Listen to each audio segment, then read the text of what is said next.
Councillor McGinley. Shaw Karen. And Councillor Tierney. Here, Karen. Okay. And can I just check Alderman Kerrigan?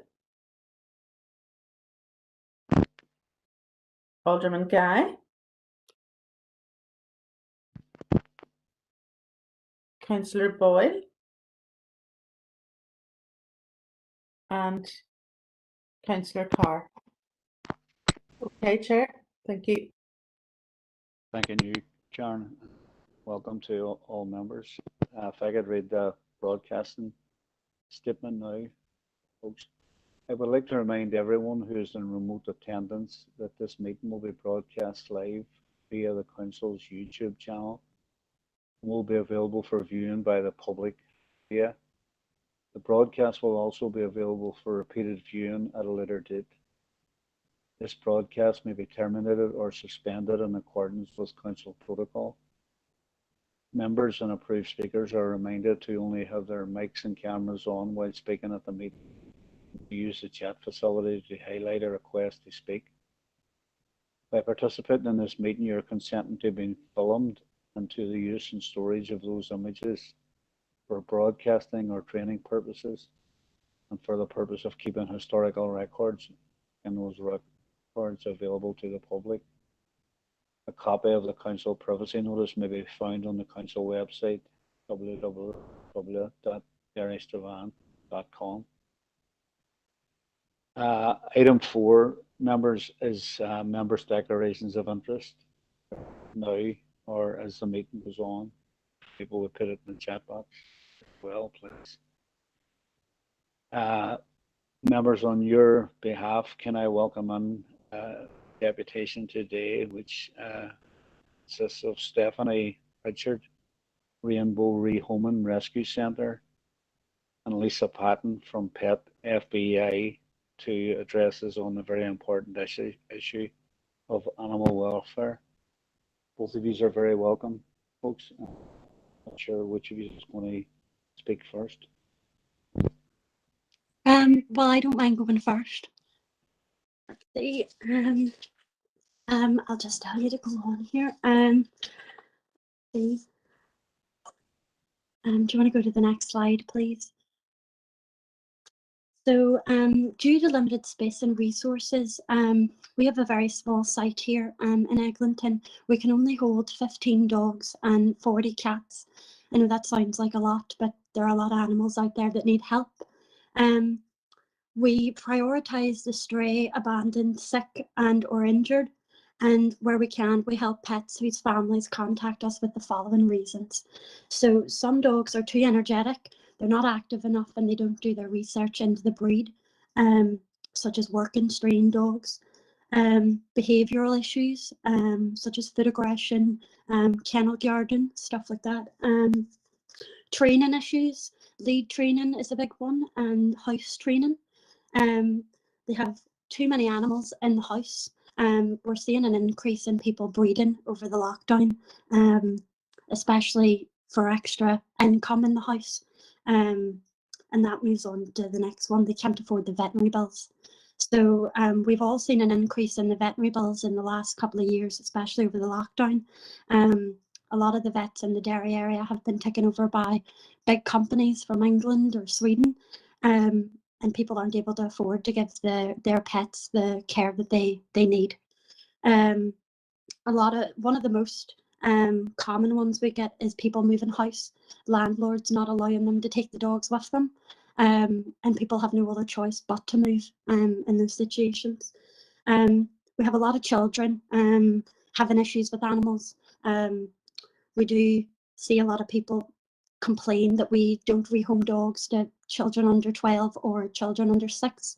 But that comes to education. Children need to be educated in schools about how to behave around animals, how to interact with animals, and how to look after them. The last one there is totally unavoidable. The owner died, ill health, went into care. We'll just move on to the next slide, which is one of the biggest things that we are known for in the community, which is our Tnr program. This improves the life of feral cats, and there's not a community in Derry that hasn't been touched by this cat problem that we have. And we receive absolutely zero funding from the council or from organisations such as Cats Protection, and we haven't received any funding in the last 3 years. TNR stops overbreeding and helps to improve the welfare of feral and wild cats. It stops illnesses spreading, and it therefore helps domestic cats stay away from illness and disease. Our TNR volunteer covers a vast area, really covers everywhere, Dungiven, Strabane, Limavady, and we usually do go into the south as well. To date, we've helped approximately 8,000 feral cats, and the cost of neutering has gone up in the last few years. Cost around £60 now to neuter a feral cat, and that doesn't include injuries or diseases that they may need to be treated for. Trap, neuter, release, they normally are released within 24 hours. We, as I said, we have zero funding for this, and this is one of our biggest things that we help out with. We do have fundraisers, but they have stopped over the lockdown. Move on to the next slide then. These are just some of the common things that we see that the public ring and tell us about. So animals living with no shelter, backyard dogs, dogs that never get to leave the confines of their garden, animals living in their own mess. We know people do ring environmental health about this, but we know people get a heads up when they're about to come out, so usually it's cleaned up before then. Animals who are being physically abused. Currently there's no register for animal abuse, and there are repeat offenders that are getting animals again, and there's no record of them. Animals who are in poor physical condition, which comes into the lack of veterinary care that they receive. People can't afford it. Animals who aren't mentally stimulated. Animals living with sickness and injury. Barking dogs is one of the most common that we see in backyard dogs. So I think it would be a good idea for the dog wardens definitely to have some sort of communication with the housing executive and social housing. If, say, the dog warden works for the council, goes out to an area that is run by, say, Apex, and they see a dog in the garden and there's nothing really the dog warden can do, they should be getting on to the social housing and getting them. It's their property, they own it, but they don't really take any responsibility for it. And the feedback from the public is that there is no confidence in the animal well officers. And then we'll just move on to the next slide if there's any questions. Stephanie, if it's okay with yourself, maybe going to take the presentation from Lisa and then come back to the members in regards to after both presentations. So, please. No problem. Thank you.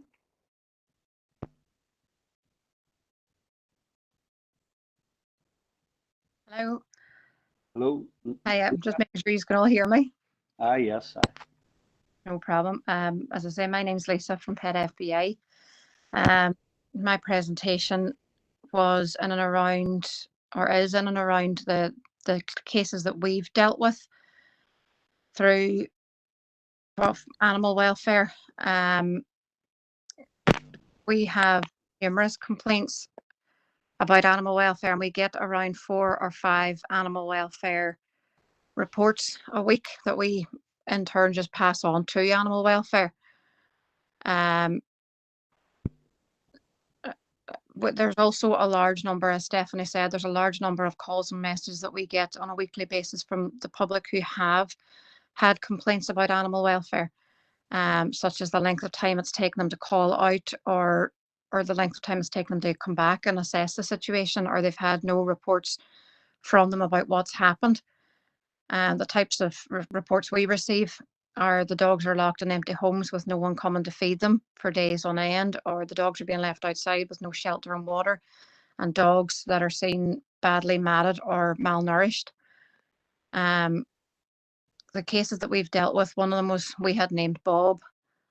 Now we were contacted by a member of public, and we did try and get animal welfare. It was out of hours at that time. I think it was 9 o'clock at night, and we couldn't get any answer. Now, after that call, I contacted the police myself and asked them to attend the home alongside me, because I didn't want to go to somebody's house without police assistance. And once they'd seen the condition of the dog, they did allow me to take the dog into my care. I left all my details with them. Now, because the state Bob was in, he was covered in his own excrement. He was badly matted. He couldn't even see. He couldn't even see. He had to be sedated to be shaved. He remained in our care. He was an older dog, but he did live happily in a retirement home for 5 years before passing away just last year. So he did very well. And another one we were contacted about was Coco. Coco was a wee tiny Chihuahua, and we were contacted by a man in England who told us his daughter had been arrested in England and was in prison, and he was concerned that her dog was locked in the flat. He did say that somebody was trying to feed the dog through the letterbox, but because they had no visual of the dog, they couldn't see if the dog was actually eating the food or if it was okay. At the stage he contacted us, it had been 5 days. Animal welfare were called, but couldn't come out straight away, couldn't come out immediately. And because the dog was a small breed, we were worried that he wasn't even alive at that time. I did contact the housing executive, because it was a housing executive house or flat. And they contacted the police, and along with them, we went in and took Coco. Now, when Coco came out, he was badly dehydrated. He was malnourished, and he was absolutely petrified. It took weeks of rehabilitation to bring him round, but he's thankfully in his forever home now. Now, although I have, animal welfare do a fantastic job, and their officers do work incredibly hard, I don't deny that. But I do believe that due to the increase in pets that have come round even since the pandemic, and the overbreeding, the pressures and the amounts of calls that not only we're getting as rescues, but the animal welfare officers are getting as well, needs to be looked at, because there's more dogs and therefore more work. There's more animals, and we would just think that allowing for more animal welfare officers, or one for each council, it will ensure that the correct care and treatment for each animal is being seen to. The one question I do have that I haven't been able to get an answer for is, if somebody is banned from keeping an animal, who's responsible for checking up on this ban? Because I know it's a question that's asked. We don't know if somebody's contacting us if they've been banned from keeping animals, so we can't, as Stephanie said, there's no register. We can't see, should we be giving this person a dog or a cat or a pet? We don't know. And we could potentially be sending that dog back into another situation where he shouldn't be. Okay, Lisa, thank you for that, and thanks obviously to Stephanie, and I'm going to open it up to members here in terms of, and maybe take 2 or 3 members at a time, Stephanie and Lisa. And just, sorry, folks, just a note as well that Alderman Guy, Alderman Keith Kerrigan have joined us, as has Councillor Michaela Boyle. So first speaker that is Councillor Ferguson. Rachel, please. Thank you, Chair, and thank you to Lisa and Stephanie for coming along. I know this is something I proposed in this committee because it's something that I am really passionate about. My main concern is obviously the animal welfare and the lack of legislation and enforcement that we currently have. Animals are deemed, are basically deemed okay and provided for if they have shelter, food and a water bowl, and that could be in the coldest of winter out the back for a short-haired small dog. And very clearly Stephanie stated, feral cats is another concern, that only support that there isn't, support through the statutory agencies, that it's only provided through the charities.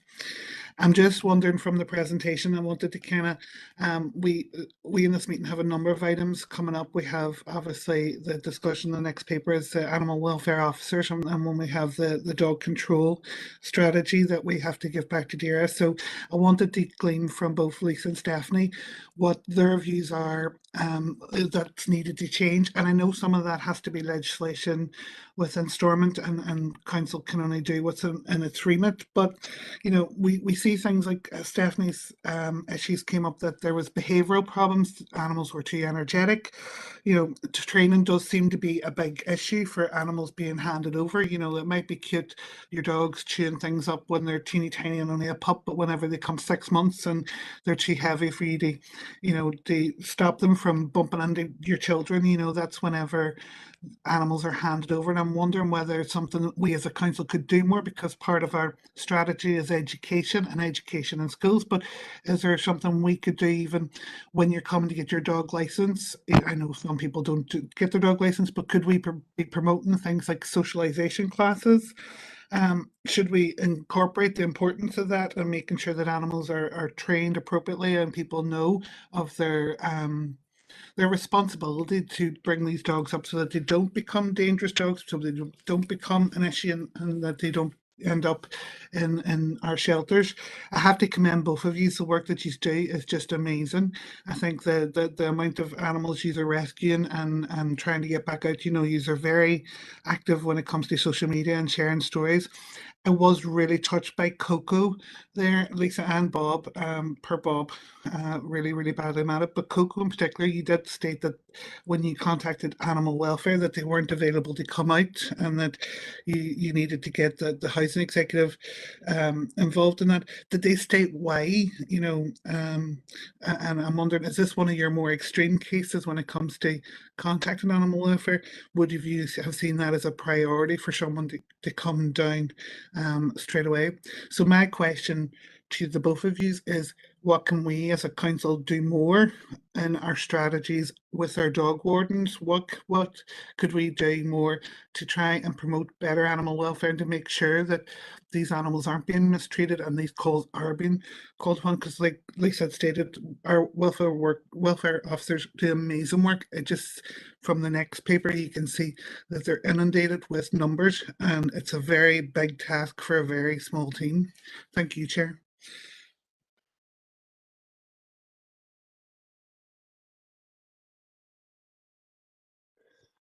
I personally think there's only so much that the animal welfare officers can do.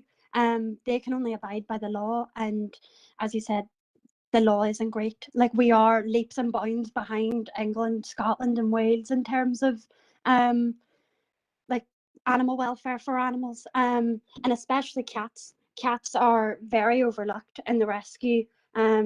Rescue in cats is our biggest one of the biggest things that we do here at Rainbow, and there's absolutely no legislation. They're determined as a roaming animal, and therefore what distinguishes a domestic dog from a domestic cat? They're still pets, and they still deserve the same sort of treatment as dogs. I think there needs to be a big crackdown on the breeders. Breeders are handing the dogs out to anybody who will hand over money, not checking on homes and what kind of people that they're handing the animals over to. And people are getting overwhelmed then, and the dogs are being thrown into the garden. But definitely, I think the council could promote socialization and how to properly look after pets. Definitely over the lockdown, we've seen a rise in people getting animals, and people who have never had animals before. You have to educate yourself, but I think the council does have a responsibility now to educate the public on what is the proper way to care for an animal.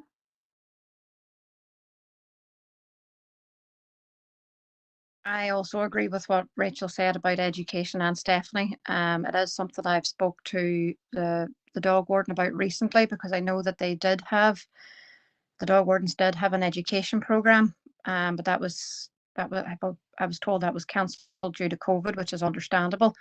Now, I myself and our team, we've done puppy socialization classes, and well, it's really a puppy party as we call them, but it's in McGee with students, and we see a huge amount of students coming to that.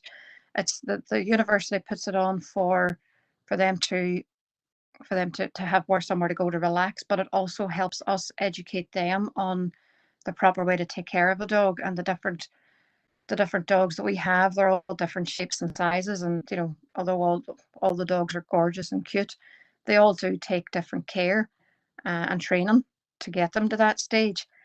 And I think education in schools would be a big thing. Now, as I say, I did speak to the dog warden on that, and perhaps starting that back up again.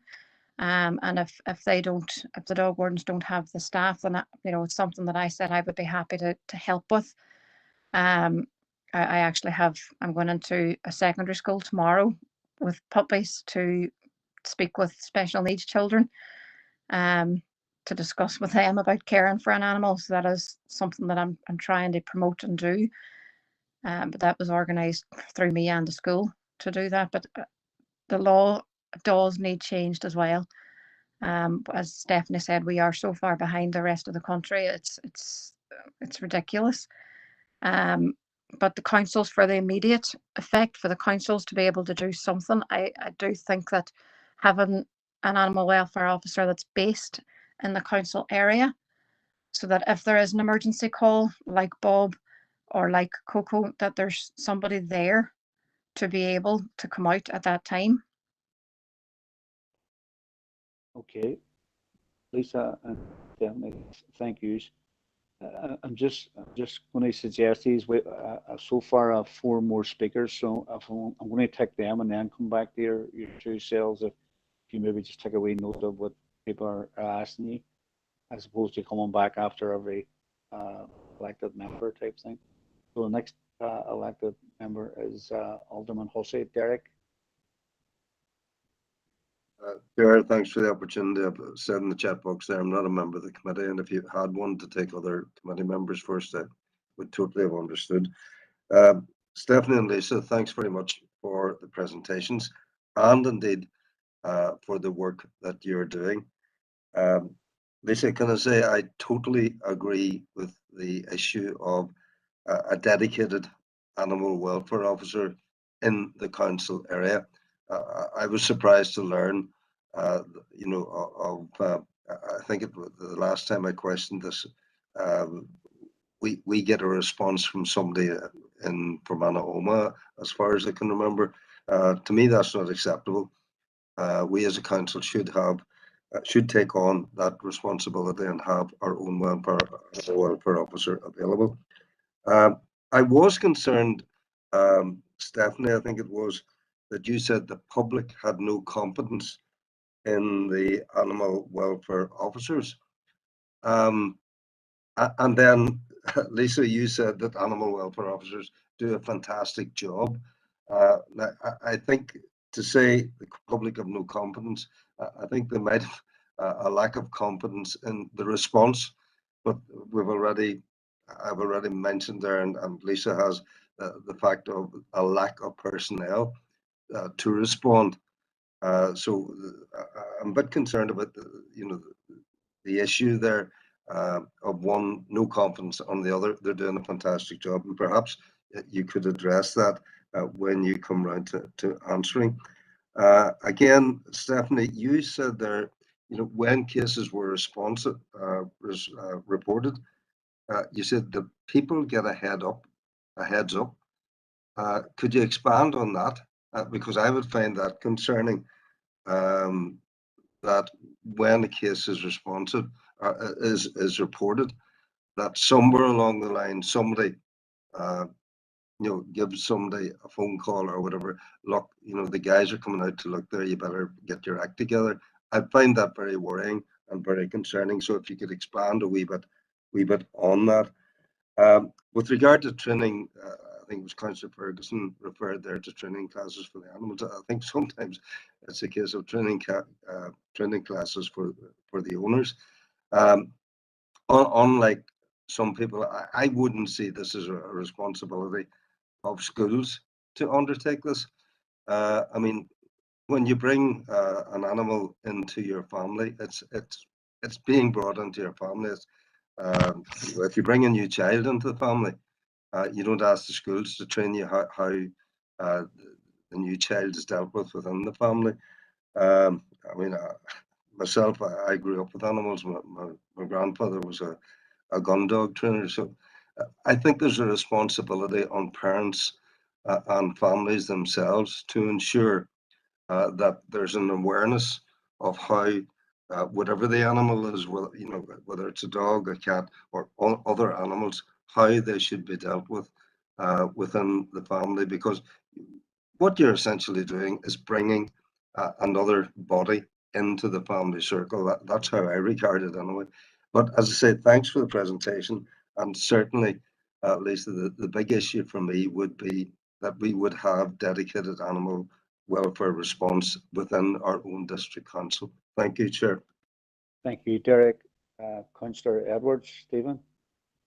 Thanks for letting me in, and I also want to thank Stephanie and Lisa for their presentation. And I have visited Pet FBA, I think it was last year, the year before, and I've seen the great work that they do down there. And for me, a big concern, and I think it was referenced, Stephanie, I think you referenced it, in the last few years, especially during the pandemic, there has been a big boom in dogs and dog ownerships. And I think dogs like bulldogs and stuff were commanding sort of massive prices in the last few years, and you've seen puppy farmers taking advantage of that, and we've seen like in Fermanagh and stuff, pictures in the local media of how badly they were treated. And I think that's bad enough, but I think now that we're getting back to some form of normality and people's are expected, I suppose, more to go into work, I think that people are leaving these dogs at their home. They've got stress, the dogs have anxiety, they're not stimulated, they're chewing furniture and stuff, and we see a lot of people giving up these dogs. And I know that social media companies have, I think they've banned like selling dogs, but I do see a lot of dogs like the bulldog types and social media, people trying to sell them and so on and give them up. So I wanted to ask whether both Stephanie and Lisa have seen any big, I suppose, demand recently in these pandemic dogs. It's also in the presentation, it is disturbing in general to hear how badly some animals are being mistreated, especially across this district. And I think Coco's story there did show the great work that you were both doing, not only in taking in animals and rehabilitating them, but also in terms of educating people. I think that the public need to step up. For example, I was out walking my own wee dog, she's a wee Jack Russell. I still see people using those choker chains on their dogs, or choker collars, I think they're, which is really, really bad. I like people do need to step up. And I know as well, just going back to the presentation, I know the issues raised, some of it is their responsibility. And you mentioned the sort of animal cruelty ratio. I would definitely support that, coming in and see people who are badly mistreating animals given lifetime bans. And just to conclude as well, Chair, I know what other commentators have mentioned as well. I was going to ask what council can do to help, but I do agree that a dedicated animal welfare officer will be definitely a big step in the right direction. I would also like to ask Stephanie and Lisa as well. I'm rural Derg councillor as well, and we take on part of Strabane. Is there any difference in terms of any of the rural cases that they get? And what sort of engagement do they have in rural areas and in terms of Strabane as well? Just like to ask, is it as big an issue in Strabane as it is in Derry in terms of animal cruelty? Thank you, Chair. Thank you, Stephen. Alderman Devaney Morris. Thank you, Chair, for allowing me in, and just kind of welcome Lisa and Stephanie to the committee here, and thank them for the presentation. And it has raised a serious concern and around dog owners here. And, you know, at the end of the day, I think we're all very much aware of the ongoing issue about animal welfare, Chair. And I think when we look at the media this last couple of days, when we have, you know, a Premier League footballer kicking a cat round the house, and, you know, unbelievable, shocking. And I do believe, like the rest of the speakers, I believe this starts, we need to try to educate everyone before they become a pet owner, because when you take on a pet, whether it be a dog or a cat or whatever it may be, it is a serious responsibility now, and it has huge cost. If you have to, and we all are very much aware of the veterinary costs, the huge hike that has went on them, and getting help for them if they need that veterinary care.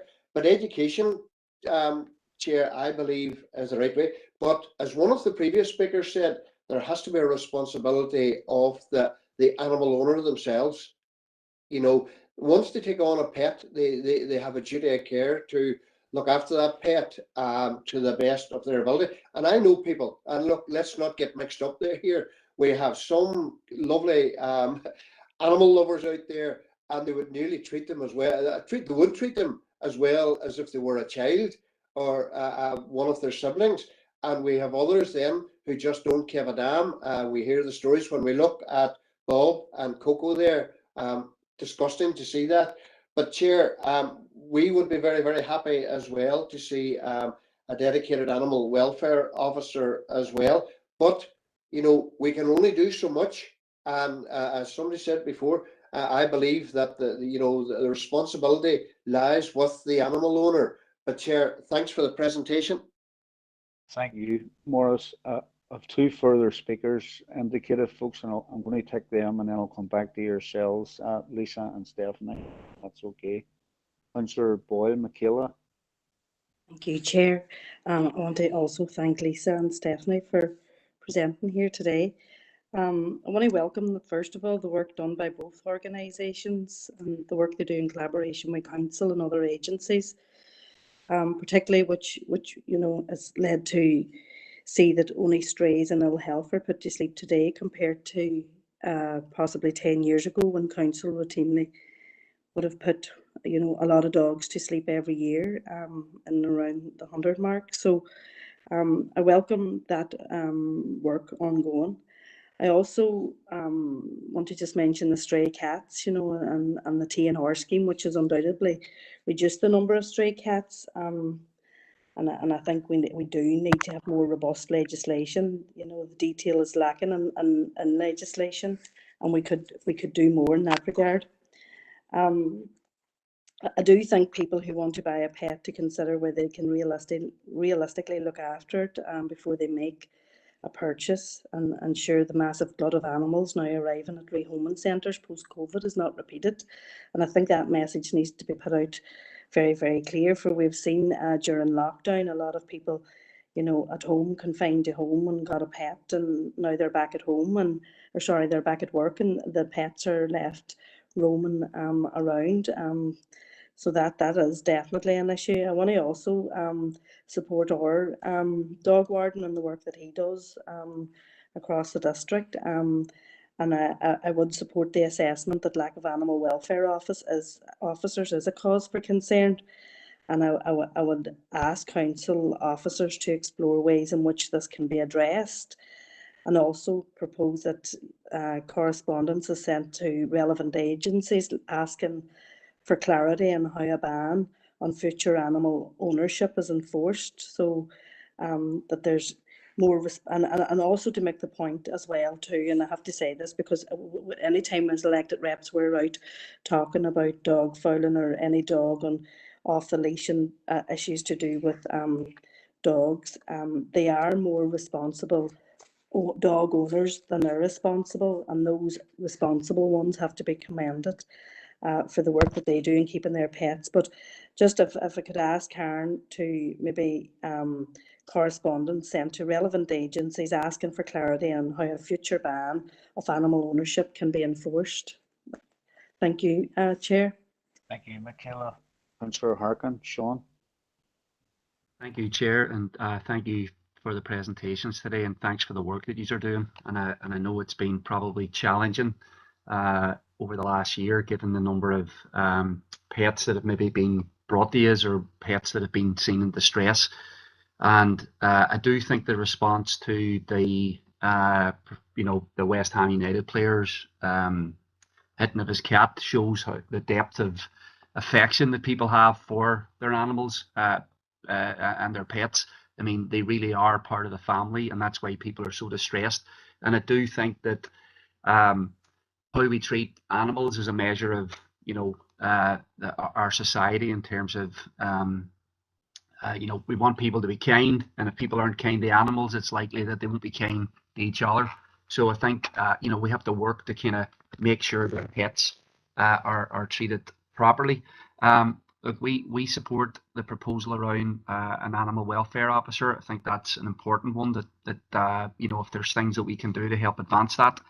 Obviously, people who are, you know, have been treated animals badly in terms of, you know, sometimes it's neglect because people don't know how to properly treat an animal. Other times it's when animals are getting punished, that can't be tolerated at all. So I think education is obviously key, and people who are, you know, have treated animals badly shouldn't be able to kind of keep getting access to them. The other thing I want to raise is just, I mean, this is maybe coincidental, but it's important. You know, there's huge discussions now about the cost of living crisis and the impact that that's going to have on people. And you know, animals, as much as they're part of the family, what that means is that they're, you know, they have similar expenses in terms of food, you know, vet needs, everything else, housing needs, and that's going to have an impact on people. So I think that maybe adds to the urgency, I would say, about you know, assistance for people, so that you know, that's another view of how the you know, if people can't heat their houses, they're not going to be able to feed their pets, and then that's going to have a knock-on effect on yourselves as people bring more animals that they can't take care of to rehoming centres and so on. So you know, again, just want to commend you on the work that you are doing, and hopefully it'll slow down now in terms of the number of pets that are getting returned or brought to us. Thank you. Thank you, Sean. And if I come back to yourselves, folks have stuff in there and obviously support, but a lot of need as well. So if I could come back to yourself, Stephanie, first, then I'll come back to you, Lisa. I would just like to address Derek's point about the no confidence in animal well officers. I do think it is an issue with them being understaffed. A lot of the reports that we get here from the public are that when they report an animal to the animal welfare and they see that nothing's been done, when they call back up and they ask for information, that there's little to no information about the reports that they've made, or that the staff isn't there to be able to give them that information about what they did, what information that they offered to the owner, and what they're going to do now moving forward. And then about the council giving a heads up to people coming out to their homes, they do. They ring them to let them know that there's going to be a check, and people with multiple animals will. We've seen it here ourselves. They'll give animals to family members to hold on for a couple hours until they're gone, and then the dogs are back in the house and the barking starts again. And people do. We had a report here where a guy just felt like he was the boy that cried wolf. He called and called and called, and eventually they stopped coming out to the house, and the guy had 6 or 7 dogs in the home. I do think that there is a responsibility on the dog owners to educate themselves, but a lot of people don't come from very good backgrounds that have animals. They're using the animals as their income. The animals are breeding, they're selling the pups, that's how they make their money. So I think they inherit these traits from their parents and other family members if they don't know how to treat dogs or if they've been bad to them. I think schools do have a responsibility to teach definitely young children and just children in general, just how to look after animals, how to behave around them. Stray animals and stuff. We do get reports here about stray dogs and children approaching stray dogs thinking that they're friendly, and the children then are attacked and the dog's put to sleep. It's not necessarily the dog's fault. The dog wasn't born like that. It was the owners make them that way. What Stephen said, there has been a big demand for certain breeds over the lockdown. We have had tens of Belgian Shepherds in here, which are a working strain. They come from Belgium. They're used to pulling heavy loads, and the dogs are stuck inside. And then the dogs are coming in here with problems, and problems that are very difficult to fix in a rescue centre. It's very busy down here, very stressful for the animals. So it becomes almost impossible to sort of train the dogs in an environment as busy as this when they're so stressed. We have seen a big hike. We would use a charity called Coco, Chance of a Lifetime, and the dogs go over to Dogs Trust in England, and they get the training that they need over there. They say Dogs Trust in England is like a 5-star hotel for the dogs. So we do see a big hike in dogs being sent over to England because we don't have the facilities to train these dogs, especially when they're set in a routine with bad behaviours. In rural areas, we're definitely seeing a lot more cats and poorly looked after cats. Not far from the centre, we have a guy with almost 20 cats, and he won't let us near them. Now, the animal welfare have been brilliant in going out to talk to him and trying to educate him on that this isn't right and that he does need a bit of help from someone. So we've been slowly taking the cats in to neuter them.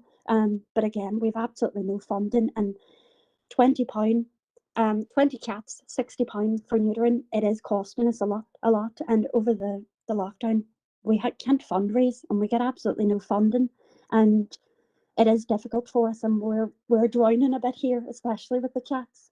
Let's see. I think another thing as well with the education is that not 20 minutes before I came on this call, we had a report from someone in the Derry area with 2 dogs in a garden next to him who were severely overweight.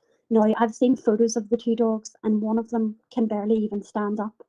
The animal welfare had been out, the housing had been out, and the environmental had been out because the dogs were messing in the garden and in other neighbours' gardens in the street.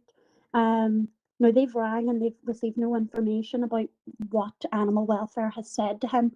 But the thing is, it is neglect, the dogs being overweight, but in his mind, he's being kind to the dogs. He's feeding them whatever they want. Neighbours are feeding them. In his mind, he's not doing anything wrong. But it's just, what can the animal welfare do there, and what can the council do to educate people on proper like how to look after a dog? And definitely we're seeing an increase in overweight dogs coming in, and it's had long lasting effects on the dog, arthritis and certain things with their liver over the lockdown, because people aren't walking them, people aren't getting out of the house. They use that excuse that they can't go out to keep the dog essentially as a prisoner in their home. I definitely think an animal welfare officer just in the council area would make a big difference. Thanking you, Stephanie. Thank you. Lisa? Yeah, a few things. I think, as Stephanie said, that the lack of confidence sentence, I think it does come from a lack of response from animal welfare and the length of time that it does take them to come out. We do get several complaints about the response time from animal welfare, and we contacted them 3 days ago and nobody's been out, and all we can do is tell them to contact them again, because we don't have any, we can't go to people's houses. It's not within our remit. And in a response to the question about how many animals we've had, the increase for us started before Christmas. We had several puppies come in before Christmas. We actually had 14 collie puppies brought in before Christmas, and they all came from a rural area. They were all locked in a barn. They'd never seen the light of day. They came into us. They were all absolutely petrified, all 14 of them. They'd never had human attention. They'd never had anything. Now, they've all been rehomed. Well, the last one's been rehomed as we speak, thankfully. But they've all gone to homes where they have breed experience, so they know the breed and they understand what it takes to keep a collie, because they are high energy dogs. Since the start of January to date, we've had in over 37 dogs already, and there's another one coming in this evening. As I said, in rural areas, we are seeing an increase to dump dogs. We've had 5 dump dogs in rural areas since January. The most recent one being a 4-month-old collie who was living in a field wild. Thankfully, he's been caught and is with us. But again, the long-lasting effects of him living in a field are with him, and he is scared of everything. Now we're working with him at the minute to try and socialise him with the other dogs and to build up his confidence to go out on a walk, because he could, at the first 2 days, you couldn't even take him outside the building. You couldn't even get him out of his kennel because that was a safe place. So we are working with him slowly, but it will be a while before he can be rehomed due to these issues. Animal cruelty is an issue everywhere. It's not just in cities. It's not just in the main cities. It's everywhere. And in relation to what Stephanie said about overweight dogs, overweight dogs are an animal welfare issue because they are putting strain on the dog. We have had reports of it's only a 5-year-old Jack Russell, and he's that badly overweight he can't walk. But the animal welfare laws here need to be changed for that to be in line with what they are in England, because in England, having your dog morbidly obese is an animal welfare issue that does be investigated by the RSPCA. I know that was passed in England recently. But that's, again, that's to do with the laws that we have. So I hope that answers everyone's questions.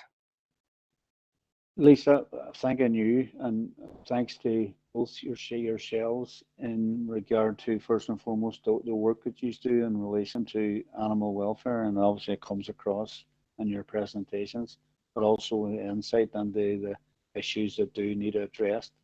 So on behalf of the committee, if I could thank the both of you.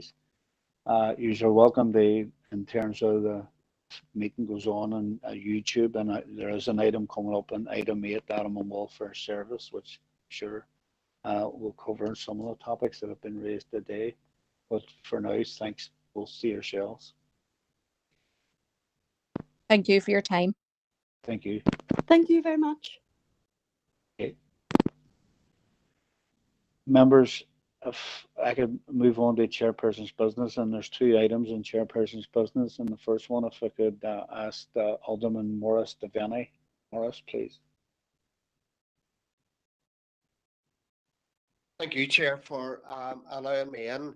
Chair, it's an issue that I wanted to raise, and it was in around people with disabilities. And I have met with the group called Disability Equality Northern Ireland, which is a fairly broad group and across the council. And look, they have raised serious concerns with me and around the profile of people with disabilities moving about, when we have people with wheelchairs. And there were a guy on from Cyan Mills who said that a lot of the area around Cyan Mills was a paved area, and it's very, very difficult for wheelchair users to go on that there. And dog fowl came up, and some of the representatives on it, some of them were short-sighted, and they did say there was a problem moving about. And it was generally just to, Chair, and I would be proposing that we ask Disability Equality Northern Ireland in to this relevant committee here, just to give us a wee presentation to the committee, to have a look at all the issues that people with disabilities have in the council area. And that's all I was asking, Chair, just to invite them in. And I would pass on the email address that I have for one of the representatives who leads the group. I would pass that on to Karen if it was accepted, Chair. Okay, Morris, thanking you. There's members okay with that in terms to invite the group into committee at a future date? Okay, Morris, thanking you. The second item, folks, is the director, Karen, would just like to make a point in regards to working groups. Chair, thank you. And it's just to draw attention to the fact that in October, members agreed a motion with regard to the impact of policing within communities, and a view that we should establish a task and finish working group to agree in terms of reference.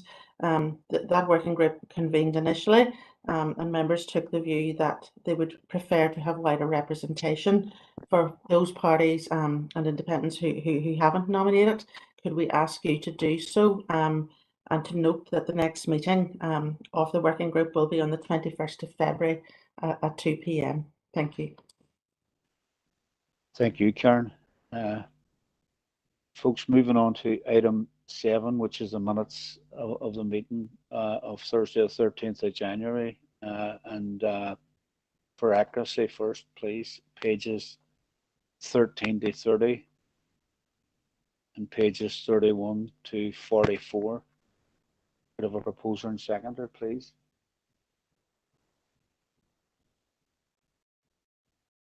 Proposed, Councillor Tierney. Thanking you, Brian. Seconded there, Rachel. Thank you, Rachel. Proposed and second. Matters arising, members, pages 13 to 30. Chair, could I raise an issue under HC 522, please, just for members' information? Go ahead, Karen. And it's just to advise members that following the meeting with officers and the 3 former members of the Rosemount Community Committee, they're now seeking a meeting with the relevant council committee to discuss their concerns. I'm just asking members if that would be acceptable to you. And if so, we would go ahead and to organise for that input to take place at the March Health and Community Committee. And additionally, members, just to note that following the motion at the January Health and Community Committee, where there was a proposal to meet with the management of Rosemount, the Chief Executive's Office are liaising with the current chair and project manager to organise this. And again, we will advise accordingly of the date of that meeting. Thanking you, Karen. Anybody want to come back on anything Karen said there? Chair, it's Sandra Duffy here. Please, Chair, Sandra. I had indicated in the chat box prior to Karen speaking, and I was going to ask just for an update on this issue. So I do appreciate that. I was going to ask in terms of the update around the invitation to meet with the management committee. So I do welcome the update, Karen, and I would be happy to proceed with the meeting at our next committee. So no, happy with that. Thank you, Karen. Thank you, Sandra. Different issue, Alderman Hussey. Derek. Appreciate the opportunity, Chair. It's just with regard to the reopening of council facilities and in particular Derrick Valley Leisure Centre.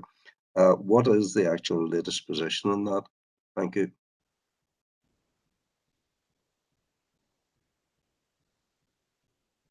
With an Chair. officer.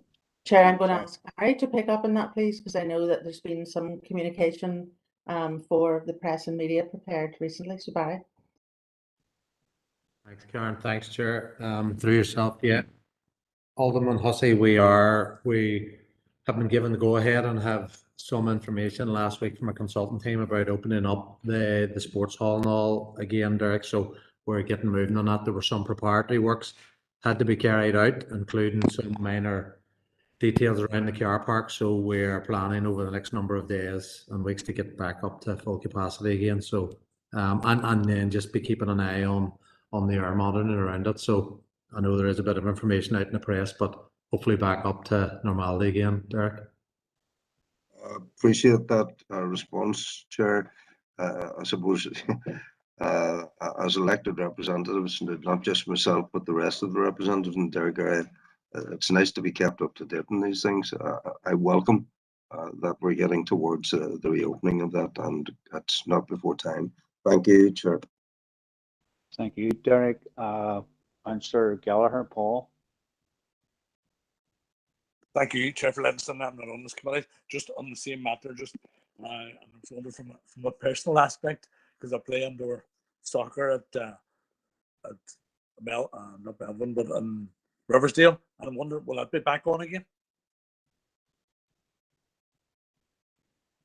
Through yourself, Chair, yes. All of we have a phased reopening, getting risk assessments and systems of work and all in place, remember. So yeah, as of next week, the 14th, Councillor Gallagher, that's the week we're starting to reopen everything. So all of the leisure will be opened over that 1 week period, including indoor soccer, halls, getting up more capacity within our classes, less bookings, changing rooms all open again outside, health suites and things like that based on risk assessment. So everything, we're getting back to some normality within our leisure service.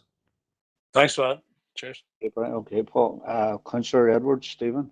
Chair, thank you. Thanks. And it's the same issue as Alderman Hussey raised about the Derrick Valley Leisure Centre. I just want to thank Karen and Barry for the update. It would be good to get a copy of that press that's going out, Karen, as well, and just so we're kept up to date on it. But again, thank you for your continued engagement in that. And I think it's very good news that the hall is getting opened again the next few days, and it's hopefully not as a big an issue that was initially thought. But I just want to thank you both for the work in that. Thank you, Chair.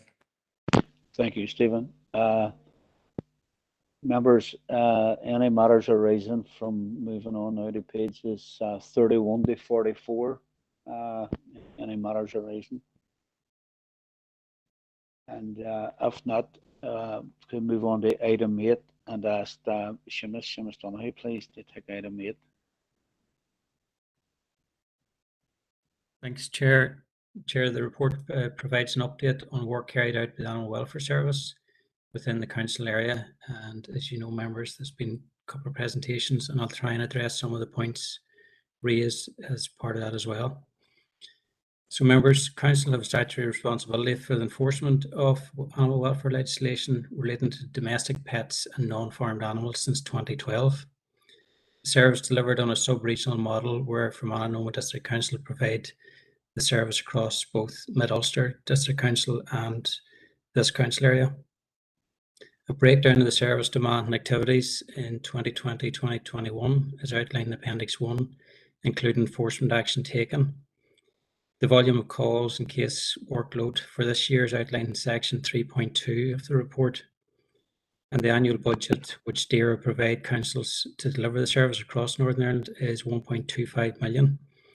And although there are 2 animal welfare officers in the Western region, additional staff resource is available from other council areas. And my understanding is there's 9 animal welfare officers currently employed, and there's a recruitment exercise being carried out as we speak for an additional officer. And the dog control teams across all the councils would assist the animal welfare officers as well. So, Chair, it's recommended that the committee endorse the enforcement actions taken in the council area. Okay, Seamus, thanking you. And Councillor Ferguson, Rachel. Thank you, Chair, and thank you for Seamus for the report and the work that was done behind the report. It has left me with a few questions. I know Seamus has said that Fermanagh and Omagh Council have 1 manager, 2 animal welfare officers and 2 admin, but do we know how that's divided? You know, what is our service level agreement with them, proportionality? Because the presentation we've just seen there, we've heard a lot of public saying that they aren't really as responsive as quickly as we possibly need. And I know Seamus has alluded to, and there is in the draft strategy, that our dog wardens can assist, but to what level? Because I think there's a misunderstanding here that some of the dog wardens can't necessarily assist with animal welfare issues. There is a real confusion between the lines being blurred, whether it's animal welfare, whether it's police officers, or whether it's the dog wardens. I also have a query. The sample is only from April, and I'm wondering if the 12 months wasn't available from January 2021 to January 2022, because currently we have had 257 cases, but we've had very low improvement notices and very low animal seized. How long does it take them to review their 7 days notice? Do they come after 7 days? Because some of the concerns I raised previously was that, you know, animal welfare officer was only in our city and district once a week, you know, so they were putting tape on a door to check on a dog and not able to come till the following week to check on that. I had this week had a constituent come to me and say that, you know, they had seen a dog abused in the city centre being hit by its owner, and when they rang animal welfare they couldn't get them. When they rang the police referred them to animal welfare and didn't get back to them about it. So there are a lot of questions, you know, is there a rota to what areas are covered and how many hours are done in each council? And this is no criticism at all of the work of the animal welfare officers, but you know, like I said before, in 10 months, we've over 530 cases per animal welfare officer just in those 3 council areas. We account for nearly 30% of the reports, but only 7 cases resulted in improvement notices or animal seized. I'm worried that cases like the dogs that we've seen before, with the likes of Coco and stuff that are being, you know, are falling through the net. So Chair, I know it wasn't formally done before with the presentation, so I'd like to propose that we bring a report back regarding our service level agreement with Fermanagh and Omagh. I think, you know, £1.5 million over 5 areas, but if you divide that over 11 councils, you know, it's nearly £113 per council area. I think there is a possibility of us bringing a report and how that would look as us having a dedicated officer in our district and able to deal with it. So, Chair, my main concerns are that what powers do our dog wardens actually have? Can they intervene when the animal welfare isn't there? You know, can we have a look at the service level agreement, and could we have a paper formally to look at having our own animal welfare officer in this district? Thank you. Thank you, Rachel. And there's obviously a number of queries there, and obviously a proposal. And I'll come back to the proposal. If I want to go back to Seamus now, please. Thank you, Chair, and thanks, Councillor Ferguson. I suppose there's a couple of points there in relation to the caseload that would be discussed and reviewed on a regular basis, and there's a project board considers the demand on service across Northern Ireland and also within the Western region and this council area. We're probably on a par with Mid-Ulster at the moment. I think Fermanagh and Omagh probably would have more cases reported. Again, a number of referrals made to the Animal Welfare Service would need to be screened out and are screened out and referred on to the relevant agency, whether that's DERA, PSNA or the Dog Ward Service. I will speak to the Animal Welfare team just in relation to both the charities that have made presentations today, because I'm aware of the number of cases that they have referred to the Animal Welfare Service. We'll have a look at the response times, albeit what's recorded on the system is just a couple of complaints made both last year and this year. Those animal welfare cases are broken into 3 different categories. The first one would, and that relates to different response times as well. So category 1 would be abandoned animals or animals that are injured or cannot stand. Category 2 would relate to neglect and underweight.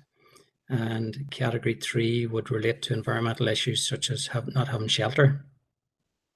The charities have been lobbying to try and obtain details of convictions, and there is a register held by the Department of Justice and DERA, but my understanding is that that can't be shared with the charities at this stage. In relation to communication with members of the public who request updates on what action has been taken, there are occasions when there's ongoing legal action being taken and prosecution files being pulled together. So that may restrict what information can be provided depending on each individual case. I will have a look at the SLA and bring a report back. What I've been told is that the additional animal welfare officer is most likely going to be carrying out duties in the northern region, and that's due to the number of cases in that area. And albeit we've been told that if there is an increased demand in this council area, that we can avail of resources from other council areas and other animal welfare teams. So hopefully that has covered the queries, Councillor Ferguson. Thank you, Seamus. Obviously, the proposals on the board, and we'll come back to that. Alderman Hussey, Derek. Thank you, Chair. Obviously not a member of the committee, but can I congratulate and fully endorse Councillor Ferguson's suggested proposal, which I hope the committee will adopt. I can assure Councillor Ferguson, if it's adopted here, it will have my 100% support when it reaches council. I think when I find it worrying that, okay, we're bringing in an extra animal welfare officer, but the gap in the middle between the northern part and the southern part of the western region, and to hear we can, been assured that officers will be brought in from other council areas, etc. I think we've reached a stage where Derry City and Strabane District Council area deserves its own animal welfare service. So hopefully the proposal will be considered and a report will be brought forward as to the feasibility of that eventually happening. Thank you, Chair. Thank you, Derek. Councillor Tierney, Brian. Chair, thank you for allowing me in. Chair, in the 5.1 of this paper, we are asked to note the animal welfare service level of activity and to endorse the enforcement actions that have been taking place in the Derry City and Strabane District Council area. Given the concerns that we have had raised with us as a committee during the presentations, I find it slightly difficult to be able to do that. I would be more than happy to second Councillor Ferguson's proposal here and would further suggest that we possibly defer both of those recommendations until we have a full piece of information. For example, Chair, if we endorse the enforcement action that has taken place in this council area, in my mind, that means that we are happy with the enforcement action. But if you listen to the presentations that we have listened to today, there are possible enforcement orders that could have and probably should have taken place within this council area. Therefore, we shouldn't be happy with the second part of it, and we equally shouldn't be happy with the first part either, with the level of activity of the animal welfare service within this council district. So I would prefer that we do not adopt those recommendations and we defer this report until we have the outcome of Councillor Ferguson's proposal. And Chair, if you need a proposal for that, I'm happy to do it. Thank you. Thanking you, Brian. Councillor Boyle, Kayla.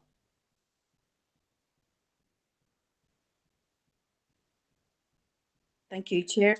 Thank you. No, I would agree, and we'd be certainly happy with the proposal that's on the floor. I think when you see these stats and you look at them, it's glaringly obvious that the need for a dedicated animal welfare officer within our own city and district. I be talking regularly to the dog wardens in our area, and I'm well aware of the workload and the demand on them. When you look at the figures from April last year to January this year, we need to be doing more. There needs to be improvement on that. If you look at 257 welfare cases, animals seized 3. There obviously is a need there. I think a small number of prosecutions in terms of what we see. I'm just wondering how many pending cases there were, if there was any. We certainly need to pursue the idea of additional staffing, resource. We heard it in the earlier presentation. It was referred to from Rainbow Centre and Pet FBA. So we should make that link, and in terms of the lack of enforcement, and I think, is it a staffing issue, or is it just that that we're not doing as many prosecutions as we should be? But I certainly recommend, or I certainly support the recommendation and proposal that's in front of us. Thank you, Chair. Thank you, Michaela. Alderman Devaney, Morris. Thank you, Chair, for allowing me in. And look, like the previous speakers, our party has no problem with the proposal going forward here. I think it's an important piece of work. And look, If it hasn't been seconded, Chair, I'm happy to second the proposal. And I do take on board Councillor Tierney's issue and around deferring the recommendation that's in front of us here today until we get more information and around this proposal coming forward. And look, if that needed a proposer, I know Councillor Tierney has said he would propose it, and I would be happy enough to second Councillor Tierney's recommendation, Chair. But look forward to the report coming back, and I do believe in our council area we do need a dedicated welfare officer for animals. Thank you, Chair. Thanking you, Maurice. Folks, I have no other speakers in this as yet. I could deal with Councillor Ferguson's proposal first. If I understand is that it's obviously proposed by Councillor Ferguson, seconded by Councillor Tierney. Brian. Anybody that has spoken in favour of it. So if there's nobody against it, we take that proposal as us. And in terms then of Brian's, Sir Tierney's proposal to defer the report until that matter is resolved or the report comes back. If that's my understanding of it, Brian, second of that. It's on the chat box there, Chair. Just see it now, yeah. Thank you. Someone Devaney seconded that. So again, if people are content, and if anybody isn't or wants to speak to it, so let me know. Other than that, move forward on that basis. Okay, members, thanking you. Thanks to the officers. Moving on to item 9, and again, if I could ask you, Miss, please. Thanks, Chair. Members, councillors are required to appoint public analysts to carry out examination and analysis of food samples taken by Council Environmental Health Team during the course of their food safety inspections and complaint investigations. The report outlines the legal requirement, procurement process, and details of those appointed to this role. The Chair has recommended that the committee approve the appointment of the public analysts listed in the report. Okay, Seamus, thanking you. Folks, anybody to speak to this or anybody? So proposed, Councillor Farrell. So proposed, Councillor Farrell. Seconded, Alderman Devaney. Seconded, Alderman Devaney. Okay, folks, not hearing anything to the contrary. So moving on to item 10, and again, Seamus, please. Thanks, Chair. Members, the purpose of the report is to consider requests received for the extension of the time limits in relation to the amusement permit provisionally granted for 10 Castle Place, Strabane. Members, the report outlines the background, which in respect to a hearing held by this committee in January 2020, which resulted in an amusement permit being provisionally granted in March 2020, with a number of conditions attached to the permit. The permit holder also relinquished an amusement permit which was held for premises on Main Street, Strabane. Members, the normal procedure for completing any structural works required and submitting an application for a full permit would be done within 2 years. However, although plan approval has been obtained, the permit holder has been unable to carry out the work required within the time frame and has requested an extension. The Chair has recommended that this request be granted and council officers provisionally grant a new amusement permit to cover this period. Okay, Seamus, thanking you. Anybody in terms of speaking Chair. on the Chair Michaela here. Councillor Boyle, Michaela. It's not that I feel compelled to speak because it's a Strabane business, but just to say, you know, this business owner has been granted his request for extension and to provide a fresh application, obviously citing the genuine reasons around the pandemic. And I suppose when you look at building materials, the price of building materials, inflation for them as well, it's not just such premises like this, but other people looking to make additions and enhancements to their home and businesses had to put this off during COVID because of the spiraling out of control prices for building materials and things. So I think it's right that council has agreed to allow this applicant request for an extension and put forward a fresh application. Thank you, Chair. If there's no other speakers, I'll so propose it. Okay. So proposed by Councillor Boyle. I'll second, Chair, Councillor Edwards. Councillor Edwards, thank you, Stephen, seconded. Okay, folks, to move on in relation to item 10. Item 11, again, Seamus, please. Thanks, Chair. Members, you're asked to consider and approve the draft dog control service work plan and enforcement policy for 2022-23. The report outlines the functions of the dog control service and associated legislation, including the 4 dog control orders implemented for this council area.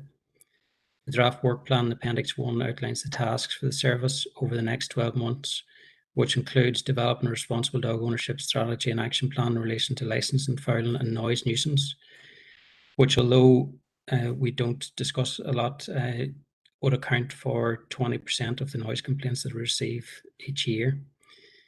The plan also refers to developing a communication strategy, and education will play an important role, including working with local schools as discussed earlier, though enforcement activities will be required to be carried out in accordance with the enforcement policy outlined in Appendix 2 and the CCTV policy and procedure also referred to in the report.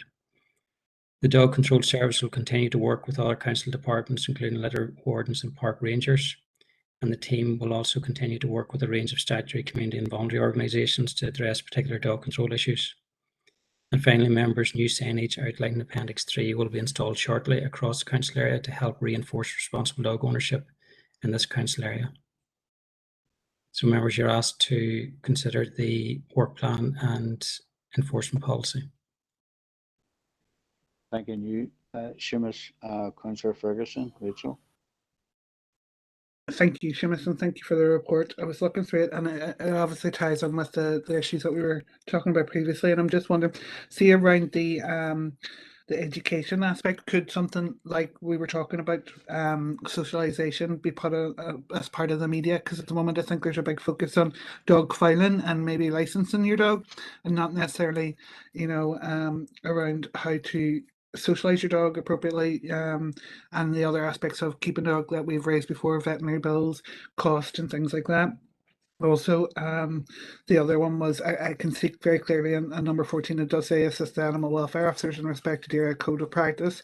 I know that's a big task for our dog wardens, but just wanted to kind of make sure that that does mean that, say, for example, at our worst case scenarios, like the previous presentation, hence Coco and Bob, that our dog wardens would be able to assist when the animal welfare officer isn't available. But apart from that, I'm happy to propose. I think it's a very good strategy. It does cover a lot of things. I think when we talk about dog control, we always think first and foremost about dog filing and, you know, making sure dogs are on leads and stuff. But I just wanted to kind of expand a wee bit more on that, if you don't mind. Thank you. Thank you, Rachel. Councillor Boyle, Kayla. Thank you, Chair, and thanks to Seamus for the service work plan brought before us today. I suppose just I want to say at the outset that I have to say, and I've said it to the public, I've said it to constituents, we are one of the most proactive councils right across the north, taking these issues very, very seriously. I know because I've spoke to Seamus on quite a number of occasions in my time as a councillor with Derry and Strabane, and I do know the work undertaken by his officers on the ground, and indeed, you know, planning and preparing for for this strategy to come forward. I've been contacted, as we all know, dog fouling's single biggest issue that affects everybody in towns and villages right across all council areas, and no matter what you do, you know, it still exists. But I know just in terms of signage, and I welcome the strategy around new signage, bins, all of that there, and promotional campaigns. But is there something that council could do? And I don't think it would be a big burden to the ratepayer if we could have some sort of signage for businesses to put up in their window, the no dog fouling, because these are businesses that have been coming to me lately, particularly in a certain part of the Strabane town centre. And it's people that are out walking their dogs in the evening when the shops are closed, and they're allowing dogs to foul on the footpaths. And if there was some signs on windows, even, there's plenty of shops that don't have shutters down in the evening times. And, if council would look at maybe even an A4 size sheet or sign, that no dog fouling with a dog and the X across it or something like that, so that businesses, if it was offered to them, that they could display on their windows if they wanted to avail of it. If that is something that could be looked into, Seamus, and as I say, it wouldn't be a big cost. Thanks, Chair. Thank you, Michaela. Councillor Tierney, Brian. Chair, thank you for bringing me in. I think while I have no issue with the recommendation and endorsing it, particularly the service work plan, I think we also have to acknowledge the difficult job that the dog wardens have. It's probably not one of the most glamorous jobs within council, and one of the more difficult jobs within council. I had been out with the dog wardens during my time as mayor on a number of occasions, and they are dedicated people who are actually doing their best to try and make a difference and to try and make sure that we're tackling the issues that our constituents are bringing to us. So whilst I'm more than happy to support the recommendation, I think it's also appropriate to acknowledge the effort that goes on by the dog wardens whenever they're out and about. Thank you. Thank you, Brian. Thanks, Councillor Tierney. Seamus, there's I think Councillor Ferguson, Rachel has proposed this, and the other two speakers have spoken support of it. Chair, could I come in there? Sorry, I put my name in the chat box a bit late. Chair, sorry. That's okay. Stephen, walk away. Yeah, Chair, thank you. Looking at this report as well, I think that council's missing a key bit in terms of residential areas, Chair. And I mentioned in last month's meeting about dog fouling straight outside my front door in Brookfield and Strabane, but residential areas, as much as they're sort of main roads and footpaths, but residential areas is quite bad in terms of dog fouling. And I've made requests in the past to get dog fouling bins, but I think it's council policy not to put them in residential areas. But I know that in Siamos, in a particular area I was in recently, there is a dog fouling bin in a residential area. So if council could do anything in terms of putting bins or putting, those leaflets are there, those signs are there in residential areas, I think that would greatly improve things in terms of dog fouling. Anyway, Chair, thank you. Thank you, Stephen. Seamus, I know there's a proposal, items proposed. Just wait to see if there's a seconder. But Seamus, do you want to come back on any points made? Yeah, briefly, Chair, in relation to Councillor Boyle's recommendation, yeah, we'll take that on board by all means and provide an update. And I've noted all the other comments from Councillor Tierney Edwards as well.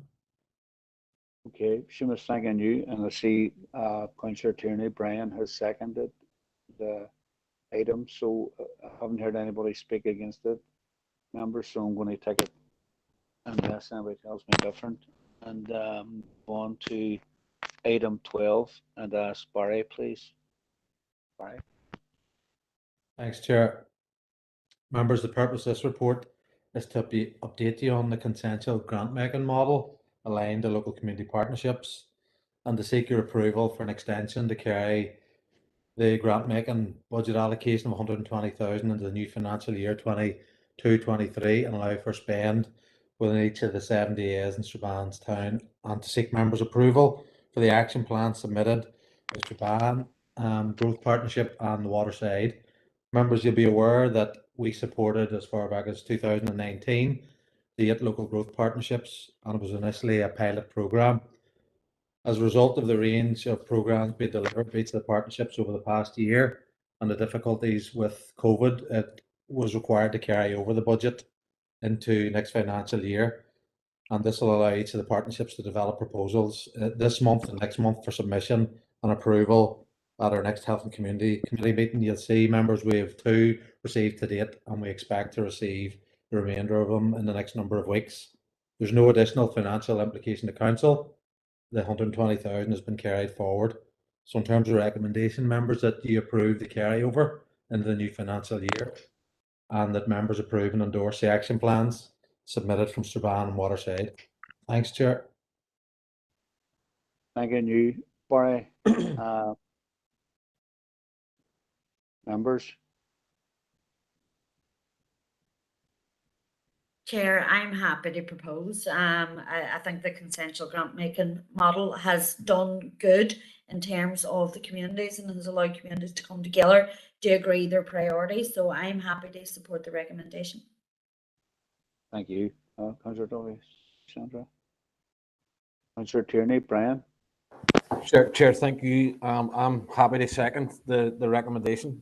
Like Councillor Duffy, I think the consensual grant making model has been beneficial and will prove to be beneficial once it gets rolled out properly. I think it's important that Council are seen and are fully supportive of the local growth partnerships, and by carrying this money over, we'll only indicate that to them. It's important work that they're involved in, and I think we should be doing all we can to support them and doing it. So I'd be happy to support the recommendation. Thank you. Thank you, Brian. Members, items proposed and seconded, and I don't see any further speakers, but if people are content to support it, or else let me know otherwise. If so, move on to item 13, and again ask Barry. Thanks, Chair. Members, this reports to update you on a recently announced DFC funding and salary uplift programme for neighbourhood renewal, and is to seek your approval for allocations in respect of welfare reform advice posts for the 3 local advice providers. Members, you'll see in section 2 regarding the announcement from Minister Hargey, and this announcement includes posts directly funded through the welfare reform mitigations package. You'll see within section 3, members, there's a number of approved measures being implemented immediately, and the details are set out below. That is an implication, members, for our funding with regards to Advice Northwest, Dove House and the Resource Centre, and there's a total of 9,959 and 65 pence. Department doesn't fund this directly, but they do it through our community support programme. So in terms of the finance and legal implications, there are none, members. The Council at present, as the uplift payments contained in the recommendations are paid 100% by the Department, and officers will liaise with AFC to establish the approach where employment costs are accrued for posts supported through other elements of our community support programme. So in terms of recommendation, members, that you approve the uplift payments for the welfare reform advice posts in respect of our 3 providers funded by Council. Thank you, Chair. Thank you, Barry. And just a note, a declaration of interest there from Alderman Devaney Morris in terms of first councillor going to speak on this. Councillor Farrell, Rory. Thanks, Chair, and thanks, Barry, for the report. So the SLP welcomes this move from DFC, which is going to see posts directly funded by the department getting a real living wage, a pension, and sick pay entitlement. So it's good news, and it's long overdue news. So it's no secret that advice workers in Advice Northwest, Dove House and Resource Centre do difficult work, essential work, and sterling work. And it's essential that their pay and terms and conditions reflect that. But I've got a question, Barry. I know that this initial uplift only applies to welfare reform advisors, and there's discussions ongoing as to how to sort of compensate the rest of the advice workers to bring them up to the same level. So could you tell me how many members of staff are currently operating in our 3 advice providers in welfare reform posts, and how many other members of staff are currently operating through the community support program? Because it would be interesting to know how many are going to benefit initially and how many are going to be waiting to see, are they going to be brought up to the same level? And I know there's been discussions about, funding has been identified to try and mitigate against this for the other people involved. But have we any understanding of the funding that's been identified? Is it enough to cover? So I'd welcome some feedback on that, but happy to propose on behalf of the FDLP in the meantime. Thank you.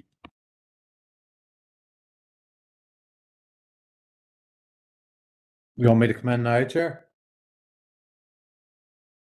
Yeah. Through yourself, Chair. I'm not quite sure in terms of the entire number of staff that are employed. Obviously, we fund the providers, as members would be aware, not to employ staff, but to deliver outcomes in terms of our advice program for us. So each of our 3 providers will have different ways that they employ people across welfare support or the generalist advice or through other funding programs. So that's not something that we ask the providers to give to us. It's in deliver of their contacts and the outputs that they actually deliver to us. So I don't have the exact details at hand, but look, that's something we can get in terms of the directly employed staff across 3 centres. And with regards to different programs that they're funded on, again, it's not something I have to hand, but it's something we can ask each of the providers who actually come up with. So look, I can get that back to you, Rory, in terms of those questions you've asked, but I think all 3 providers will have different answers for us, and they employ all of their staff in very different ways across a number of different programs. So we've also been meeting with the department staff and met with the department today around issues such as this and funding and salaries generally within the voluntary sector. So that's something, again, we'll have more feedback on next week, but I'll get that information in terms of the impacts across the 3 organisations for you. Cheers, Barry. Thank you.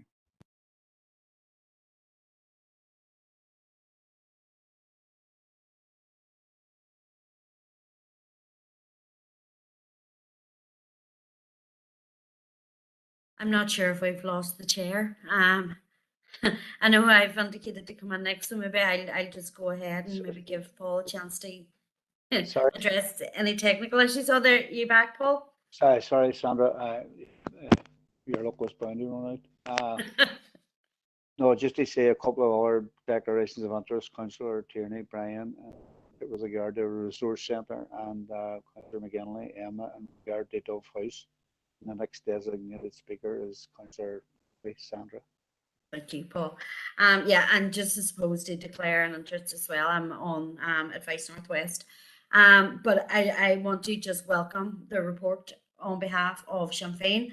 I think that it's as Rory has alluded to, the staff that have been working in the advice sectors have been doing absolutely sterling work over many years, but particularly over, I suppose, the last 2 where we've had the pandemic and all the issues that have come along with that. But I really welcome this report, and it shows the commitment from the Minister Hargie, in terms of implementing the real living wage for people and ensuring that people working in the community and voluntary sector do have good employment terms and conditions. And I think it shows really good faith from the Minister, and I would like to second the report on behalf of the party. Thank you. Thank you, Sandra. Councillor Harkin, Sean. Thank you, Chair.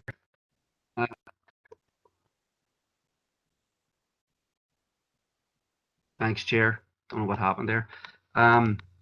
Yeah, look, there's no doubt that workers in the community and voluntary sector deserve a significant pay increase, and that they deserve better terms and conditions.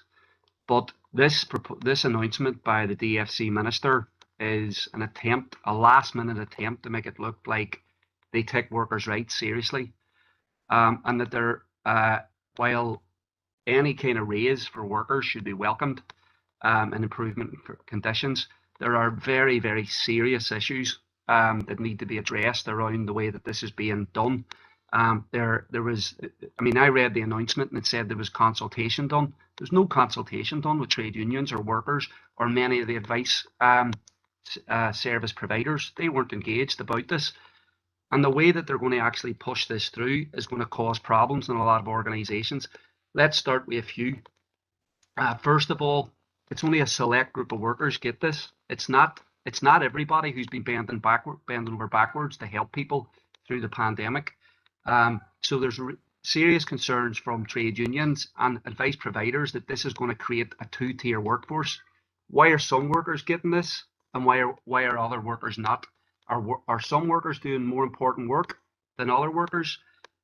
So it's already raising equality issues in workplaces. There's organizations now who are not going to allow one group of workers to get paid better wages and then see other workers fall behind. So they're now figured out how they're going to fund those uplifts. The 2% that has been announced here, I mean, that is nowhere near inflation right now. That's not going to help. How is that going to help people pay their bills? So it's not actually a real pay raise. I mean, $9.90 right now is far, far too low. It's not a real living wage. And this has been a response not just of me. This is how people are who actually work in the sector are responding. The 7% non-consolidated increase is going to have a big impact on people who access universal credit, and especially in women with children who access childcare. So none of this has been thought through. This is a scramble by a Sinn Féin minister to make it look like, workers are at the front of their concerns. There's other issues. I mean, the DFC directly funds Supporting People, which is 20,000 workers across the north. But there is no stipulation there that workers receive a real living wage. There's just a recommendation to organisations and employers that they pay workers decent wages, which doesn't happen in a lot of situations. So, I mean, I think that this is fundamentally inadequate and doesn't actually meet the needs. I think we should approve it today, but I think we should, I want to propose that we write to the Minister saying that there are concerns with this. I think we have to, I think we should invite in representatives from the Unison Community Branch to hear from them about what they think about this. And I also think that the Advice Service Working Group should schedule a discussion with our council advice providers to actually talk to them about how this is going to impact harmony in their workplace and what this uplift how it will impact what they're trying to do. Thank you, Chair. Thank you, Sean. Come back to your proposal. Already a proposal on the floor. Speaker is Councillor Ferguson. Rachel, please. Thank you, Chair, and thank you, Barry, for the report. I'm also happy to second Councillor Harkin's proposal.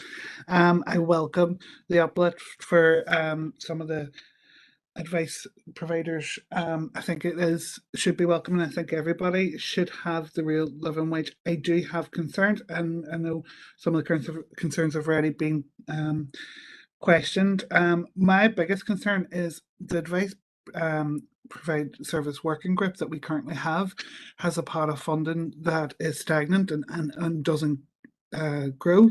And how will this impact on our funding going forward? Will this mean that people will have to cut hours, or has the department or even the minister given ourselves any reassurance? I know that they are they've found funding to mitigate against the current £9,000, but going forward, are we going to still end up with the same stagnant amount of money for advice services, or is that uplift going to happen also when it comes to funding the council so that we can continue with our service level agreement with these advice providers? Thank you, Chair. Thank you, Rachel. Speaker is Alderman Devaney Morris. Thank you, Chair, for allowing me in. And look, I have no problem with the recommendation here, but I take on board previous conversations and around that there's only a limited few will receive an uplift in salary. And I think, Chair, it's well known around our council that the great work that these workers have carried out, especially in the last 2 years, nearly in very, very difficult circumstances. Look, we're not out of the woods yet. And I do believe the words that Councillor Harkin has said is right. This could, create a two-tier workforce, some receiving a higher salary and a lower, and them all working, 100 and 110%. And look, I have no problem with the proposal going forward here that Councillor Harkin has proposed to look for equality for all the workers in around here. And I do take on board Councillor Ferguson's issue and around funding and future funding for these groups. And at the end of the day, when we see the hours that some of these workers carry out, unbelievable, Chair. But those are concerns I have, but happy with the recommendation. Okay, and thanks for that, Morris.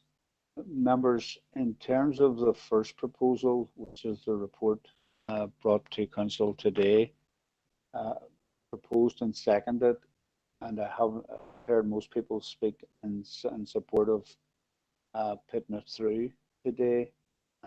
There's nobody of a mind not to, then that's proposed and seconded, and take that as supported unless anybody tells me different. And then moving on to Councillor Harkin's proposal, seconded by Councillor Ferguson. Rachel, could I ask Councillor Farrell, Rory? Thanks, Chair. Happy to support Councillor Harkin's proposal on behalf of the SDLP. It sort of gets at what I was saying earlier. The risk here is that certain people are going to get a pay raise, they're going to get sick pay, they're going to get pension contributions because their salary is funded directly from the DFC. And somebody that sits in the next desk to them doing exactly the same work, but funded through a different funding stream, won't. That's unfair. They're doing the same work, they should get the same pay, they should get the same terms and conditions. And I note in the paper, it says that the Minister has identified additional funding and officers are currently meeting with department officials to see how this will be allocated. My concern is that it's going to be insufficient. There are massive challenges in our advice sector, and I think it would be completely unfair that we'll have a team of workers that are getting an enhanced package and a vast swathe of workers that aren't. So we need to establish what this additional funding is, and is it sufficient to meet the demand? Because what I'm hearing here today is we're not really sure how many people are going to benefit from this, how many aren't going to benefit. So we would need clarity on that. Thank you. Thank you, Rory. Councillor Duffy, Sandra. Thank you, Chair. I actually wasn't going to come back in and comment, but I actually feel the need to. I think some of the negativity around this report has been a bit surprising to myself. I think that, the Minister has made a commitment to the entire community and voluntary sector in relation to a real living wage, in relation to terms and conditions. There was a concern around advice workers. The Minister has addressed that. And that's in terms of this report today. There is further concern around other people who are doing similar jobs within similar organisations who aren't directly funded by the department, which I completely get and I completely understand, and I have those similar concerns. But the Minister has no control over that in terms of there's other funding streams. But what the Minister has committed to doing is looking at what funding she has available and trying to address that as well. So the Minister is doing everything that she can to address these issues and make sure that everybody who's working in that sector is brought up. The alternative that she could do is do nothing, which she is absolutely opposed to doing, because she wants to improve the lives of people who are working in the community and voluntary sector, those that are working in the advice sector, those who have gone over and above over the last 2 years in terms of being there for other people. So that this is where the minister is coming from. I understand the concerns that are there, but you know, the minister has to take a step, and this is the step that is being taken. And now she will look at what other funding is there, so that all boats rise. And that's, I think that's the sensible approach. Thank you. Thank you. Sandra, just to say to note that Councillor Hargan, Sean has indicated declaration of interest in terms of Advice Northwest Board. Sean, we also indicating they speak well. Yeah, thank you, Chair. Look, in response to Councillor Duffy, I am not going to belabor the point. I think people will have a different view of this, because I don't think enough has been done to support our advice sector workers. I don't think enough has been done to support our workers in the voluntary and community sector. And I think that I mean, if you look at it over the last 5 years or longer, that's certainly true. And so, you know, action that's happening at the end of a mandate, I think people will have a different views on it. So I think it's crucial we as a council have acknowledged the efforts of our advice service workers, and people deserve a raise. I think the next step for us is, after this discussion now, let's actually hear from advice providers in terms of what they think of this, and let's hear from people who are attempting to uplift workers' rights and terms and conditions in the sector. And I think we'll get a better picture of what's happening after that. Thank you, Chair. Thank you, Sean. Councillor Farrell, Rory has put an amendment to the proposal. If people see it there on their screens, invite Farrell to speak to it. So, very briefly, thank you, Chair. It's self-explanatory, and I don't want to add another delegation to our growing list. So what I'm saying is that we invite representatives from DFC to a future meeting of the Advice Services Panel, so they can give us a clear understanding of, you know, the implications of this new decision and what they are doing to avoid the real issue of pay disparity within the advice sector. Thank you. Thank you, Rory. As I say, an amendment by Councillor Farrell, Rory, proposed and seconded by Councillor Tierney. Folks, all are indicated speakers, so unless somebody tells me they don't want to speak or that they're opposed to the amendment, the amendment is accepted. And moving on then to the motion proposed by Councillor Harkin.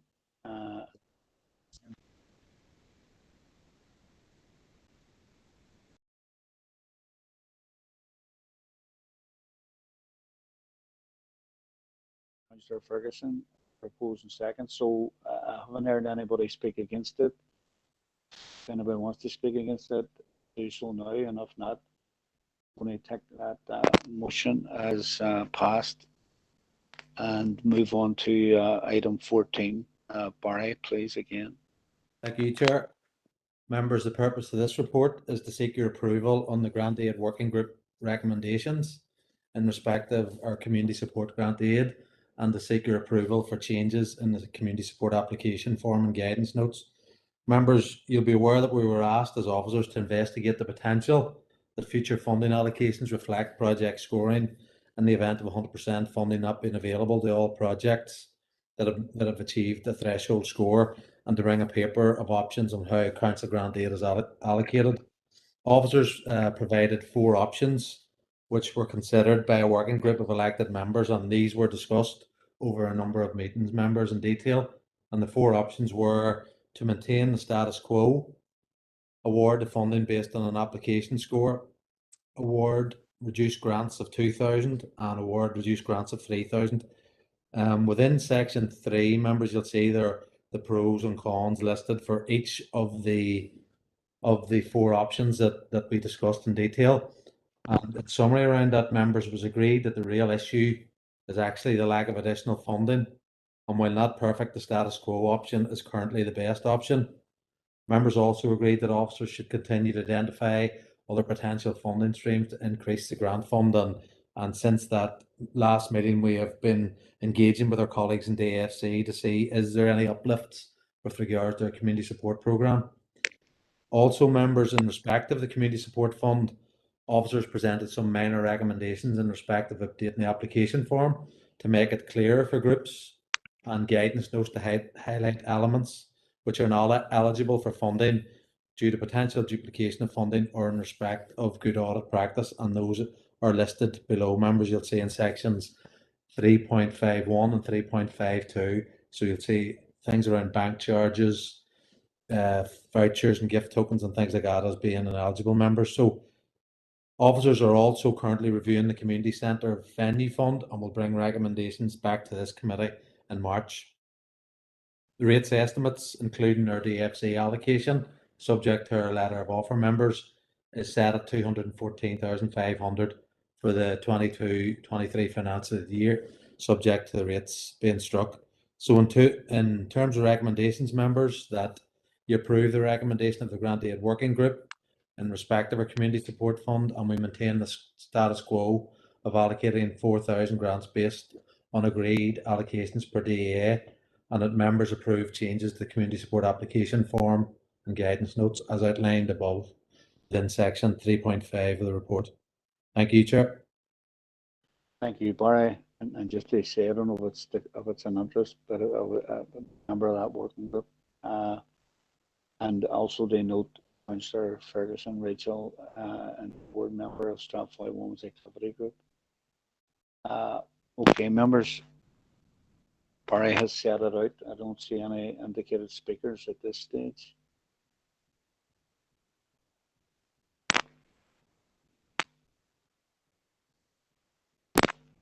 Chair, I'm happy to propose the recommendations. I know Councillor Mooney was on the working group, and he's reported back some of the changes that were due to from an audit perspective, and that the overwhelming feeling of the working group was that we remain with the status quo. So happy to propose it, Chair, if you need a proposal.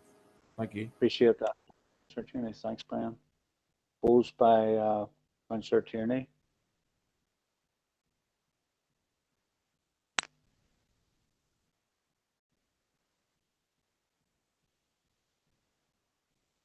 Chair, I'm a member of the working group, but I'm happy to second it. I just, I know it was, like Councillor Tierney said, it was a overall, every member of the working group agreed after going through a number of different options that the only option was to stay with status quo and try and find more funding. But I was holding off to see if there was a non-member of the working group that was going to try and second it, but happy to second. Appreciate that, Rachel. Okay, members, item 14 proposed, seconded. And if I don't hear anybody in terms of speaking against it, I'm going to move on to item 15. And again, ask Barry, thanking you. Thank you, Chair. Members, the purpose of this report is to seek your approval to commence a path distinguishment process on a path that runs between Shantallow Community Centre and number 40 Drumlick Drive. Members, you'll see in the background there, in terms of when we started commencement of developing the new centre, complaints were received from community reps regarding antisocial behaviour taking place in the pathway that we refer to. And close to the end of the construction period, the community reps indicated it was a community's opinion this path should be extinguished permanently to avoid a potential return of antisocial behaviour. Council officers have been completing research into the possibilities, and you'll see within that research that it's indicated the following. We own the land as a council. The path would likely qualify as a public right of way. It currently connects green space at the rear of the community centre. And regarding this distinguishment, council should be seen to behave as a private landowner would be expected to. So council officers have contacted NIEA and the recommendation was to erect signage at all access points to the green space indicating the points of permanent closure and alternative routes to be left in place of a map. And also on the signage should be contact details of where representations against permanent closure can be made. And this signage should be left in place for a reasonable amount of time and a minimum of at least a month. If no representations are received, permanent closure could proceed. So should approval be given to proceed with this process, representations against the proposed closure shall require consideration before proceeding. And should the path remain open, a possibility of antisocial behaviour at the location could arise in the future. There's a minor cost for producing signage, members, and again, should there be representations against this proposal, legal representation may be required before proceeding. So members, in terms of the recommendation that you grant approval to undertake this process as set out above, and results of the process will be brought back to members for consideration. Thank you, Chair.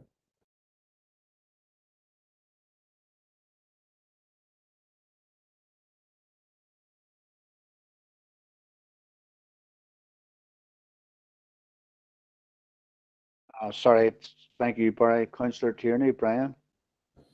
Thank you, Chair, and thanks to Barry for the report. I would, I suppose, point out that 2.1 in the report possibly isn't 100% accurate, as it says upon commencement of the development of the new Chantal Community Centre in January 2020, complaints were received about antisocial behaviour.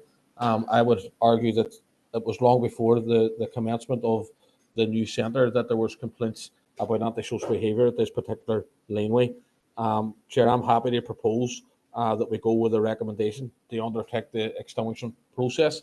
This lane has, as the paper says, been a hotspot for antisocial behaviour in the area for quite some time, but it is also, I think, worthwhile to point out that it has been closed for the majority of the time, I would say at least the last 2 years during the development of the new centre. The people who would have used it, and the laneway, for those who don't know it, takes you from the Drumlake Drive over and towards the donkey field at the back of the houses there. It's been closed for 2 years. People who would have used it are now used to going a different way because it was a construction site and it was closed off. So rather than open it and hope that the antisocial behaviour just goes away, I think we're better off now continuing with this process whilst it's in people's mindsets that it's no longer open, and that we proceed as is recommended by the officers. And I think it's also worthwhile pointing out that it is supported by the community and voluntary sector down there, and I hope by the other reps from the area on this meeting, because I know during the difficult times we did all come together and agree with the contractor, with the community organisation and with the local residents that closing it during the construction was the best thing to do. So hopefully that's still the view of those that were involved in those discussions at the time. Thank you. Thank you, Brian. Councillor Duffy, Sandra. Thank you, Chair. And yes, I just agree with Councillor Tierney there in terms of what he was saying. And absolutely, that lane has been an issue for many, many, many years, going way beyond the construction of the new centre. Look, Councillor Tierney has outlined the reasons for the closure of the lane at the time, and I'm happy to continue. And as Councillor Tierney has said, we have met with the community group there and has a service level agreement for the new centre, and they're content with it. So in terms of the community, they are used to the lane being closed over the last 2 years, and I think that we should just continue with that now. So happy to second the report. Thank you. Thank you, Councillor Duffy. Members, the report proposed and seconded, and if there's nobody to speak against it, not looking at anybody to speak against it, but if nobody is, then we take the report as passed, and that's at 6 o'clock. Members, if we could agree to come back at 6:15. People have enough of that. Okay. see people back at 6:15. Thank you.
Okay, members, if we're happy to resume and continue at item 16, and again, if we could ask Barry, please. Thank you, Chair. Members, the purpose of this report is to advise you of the launch of the Department of Education's consultation process for the Children and Young People Strategy Initial 3-Year Delivery Plan, and to seek your contribution to the public consultation via the Children and Young People's Coordinator and approve a response to be submitted by the deadline, the 11th of March 22. Members, the purpose of this consultation is to gather views and stakeholder feedback on the delivery plan, and the department seeking views on its content and format to ensure they're taking a correct and positive approach towards achieving a better life for children and young people in Northern Ireland. In terms, members proposed that Council should submit a formal response to the consultation process due to the tight time scales. The Children and Young People's Coordinator will submit a response on behalf of Council based on our ongoing work, and members are encouraged to consider the proposals and submit your comments directly to the Coordinator, Claire Lynch, who will collate the response on behalf of Council. So members, in terms of recommendations, that you note and contribute to the public consultation on this strategy. Thank you. Thank you, Barry. Okay, members, anybody speak to this or hold in second? I propose to Alderman Devaney here that we take item as noted and welcome the recommendation. Anything we do for our young people, creating a better standard of life for them, is welcome, Chair. Thank you, Morris. Councillor McGinley, Emma. Good Chair, I was actually going to come on and propose it, but as Alderman Devaney has, I'm happy to second it on behalf of Sinn Féin. I'd like to concur with Alderman Devaney's remarks, and that anything that we can do to improve the lives of children and young people, then we should be doing that, and we'll more than likely be contributing to that response, and I'm looking forward to seeing the outworking of that consultation and strategy. So that's me. Thank you. Thank you, Emma. Councillor Harkin, Sean. Thank you, Chair. And yeah, happy to support the recommendation. I mean, look, I know people are saying that we need to support young people and do everything we can, but the reality is we have a DUP department talking about increasing tuition fees, slashing the education allowance maintenance grant, slashing the number of apprenticeships, and basically going on the warpath against young people and students around education. So, this is a very important consultation. Not just that, we have 25% of young people, 25% of children in the north in 2020 were in poverty, and I think that has probably went up by, unfortunately, a high percentage over the last 2 years, and now with these rising this cost of living crisis. So young people are being punished and children are being punished. We've had no action from the executive around the demand for universal free meals for children and young people. That has been a demand that this council has backed. So I know we all want the best for our young people and children, but the reality is that's not happening. There's been very little government action over the last 5 years on this, and there's a scramble right now to put things in place. But even the things that are being put in place, it's having no impact right now so far. So our young people are being let down by government, and I think that our consultation needs to reflect that. Thank you, Chair. Thank you, Sean. Councillor Ferguson, Rachel. Thank you, Chair, and thank you, Barry, for bringing the report. I welcome the consultation. I just wanted to kind of feedback. I think we've done a bit of a youth audit and youth service audit within our council area, and I was at a meeting recently where it was quoted that the EA have 9 youth workers in urban areas and 2 youth workers in our rural areas in our city and district, and that the EA thought that this was adequate. So I just wanted to kind of put those comments towards Barry to kind of highlight, I think, some of the work that we've been doing with our local growth and our especially our youth services in rural areas really needs to be highlighted in the response, because with the Department of Education, it's great that they're bringing this strategy forward, but we do need to see equal access across all the areas, not necessarily just in our hubs, but across our rural areas too. Thank you, Chair. Thank you, Rachel. Councillor Tierney, Brian. Chair, thank you for allowing me in it. Thanks to Barry for the report. You know, as all our speakers have said, and outlined how important it is that we do respond to this consultation, and that the Department for Education actually listen to the consultation responses that we give. I'm sure all of us across this council chamber, virtual chamber, will have different opinions on how best to deliver a children and young people strategy and how best to cater for children and young people. I'm sure all of those views are equally as important to each of us. I would have similar concerns, and being from an urban area, I would have similar concerns around the provision of youth workers across this council district. And I think that's definitely something that we should be looking at. But Chair, I want to suggest that rather than this consultation response come back as an item of information at a further meeting, that we actually have a dedicated meeting where we can sit down and understand together what it is that we actually want to see within that consultation document, and make sure that the strongest possible case has been put forward to cater for our children and young people. Thank you. Thank you, Brian. Folks, don't have any other indicated speakers. I think there's a proposal and seconder, isn't there, for the item? Did I hear a proposal and seconder? Yeah. Okay. And in terms of Councillor Tierney's suggestion or proposal, come back to officers, because again, and I could have been wrong, but did I hear officers saying there's a tight time frame to this? Through yourself, Chair. Yeah, you'll see the details within the report, but I think as Councillor Tierney suggesting, we do like an elected members briefing for members of the committee, like we've done for a number of other projects in advance of submitting that. Is that what you're suggesting, Councillor Tierney? Yeah, absolutely, Barry. I don't know if a briefing is the right word, but it's something where we can actually sit down and support and help officers formulate the response. Yeah. And making sure we can do that. And I know the chair saying that the time frame's tight, but I think the paper says it's the response has to be in by the 11th of March. I think that gives us enough time. It's a month tomorrow. They pull a few of us together and get our brains together to see what we can do and come up with.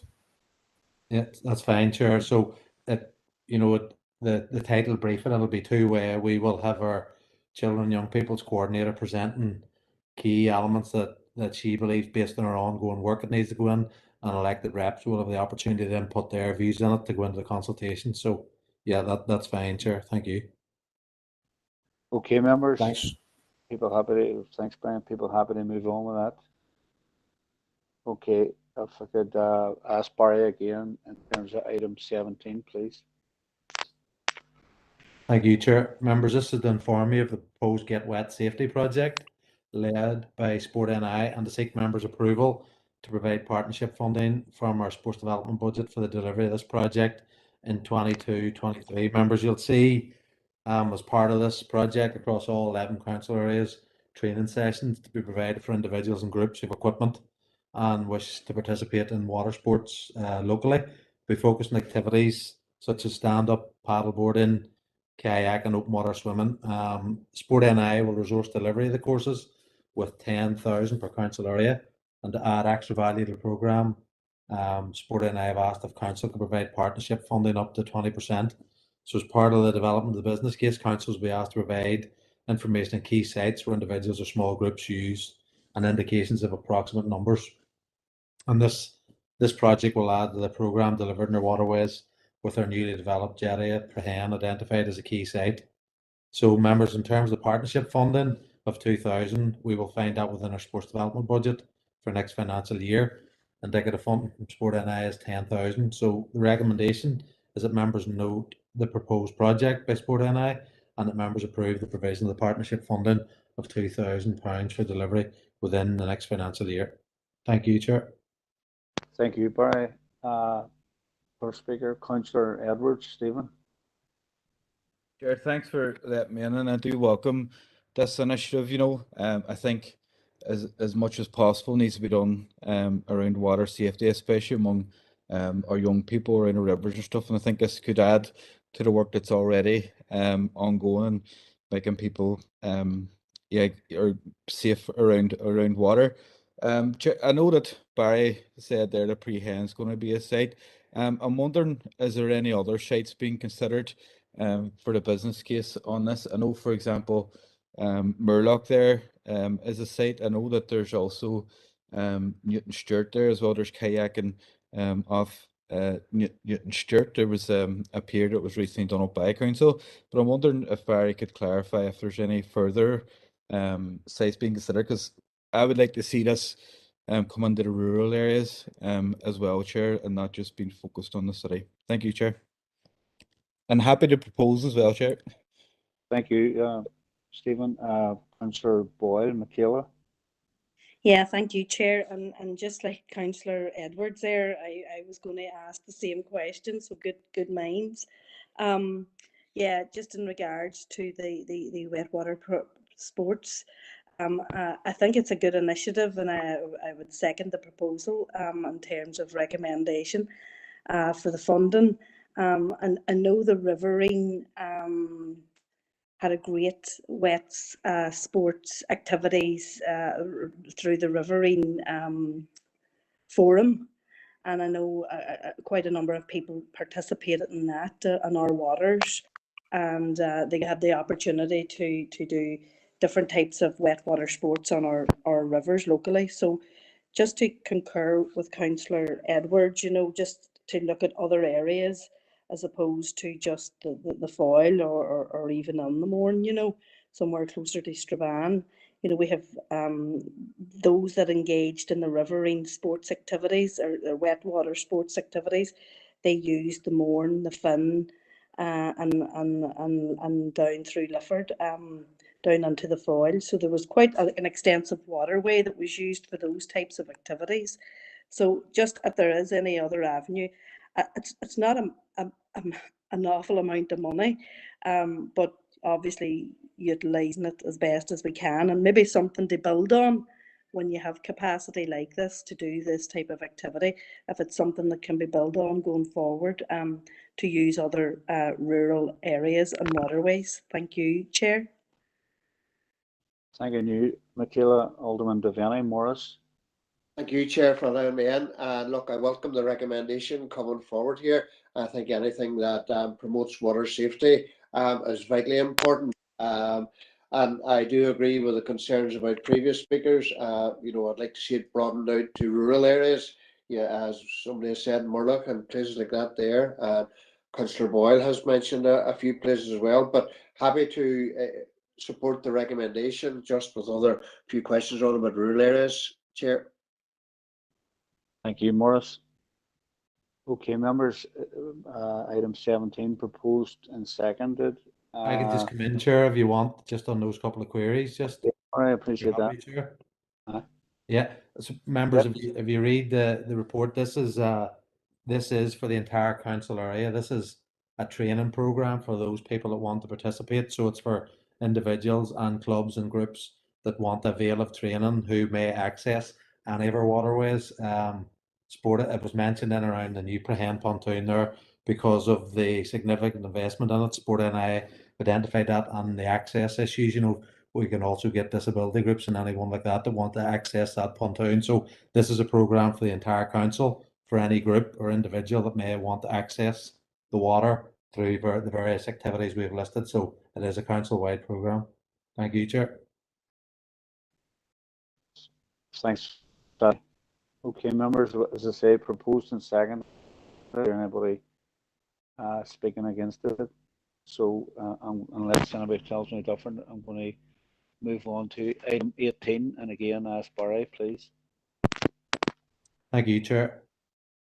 Members, the purpose of this report is to update you on the Department for Communities MOU provided to Council in relation to the Social Supermarket Support Fund, and to advise members of the implications of arising from a letter of offer of £112,424 from DFC in relation to the Social Supermarket Support Fund with spend required by the end of March 2022.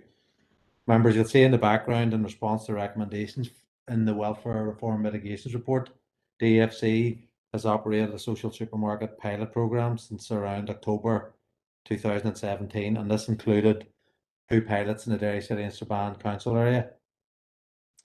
Following a positive evaluation of this pilot programme, the Minister's approved an approach which will expand the concept to all council areas using a co-design process to develop tailored models that best meet the needs of local communities and builds on existing structures and partnerships. The aim of a social supermarket model is to offer a sustainable response to food poverty, food insecurity, by seeking to help address the root causes of poverty rather than simply providing food. Members, in terms of the objective of the funds provided to council is to support the co-design of the future of a social supermarket model in the council area, and this can include support for the co-design process, capacity building for future implementation, and testing piloting where appropriate. In addition, an element of the funds could be used if necessary to continue enhance intervention supported through the transition fund, which are in keeping with the overriding principle of more than food. So we've received a letter of variance, as you see, members, in the report on a funding offer of £112,424. That was received on the 13th of January. The funding must be spent by the end of March, and following various consultations and discussions with the department has confirmed that this expenditure must be incurred by the end of March.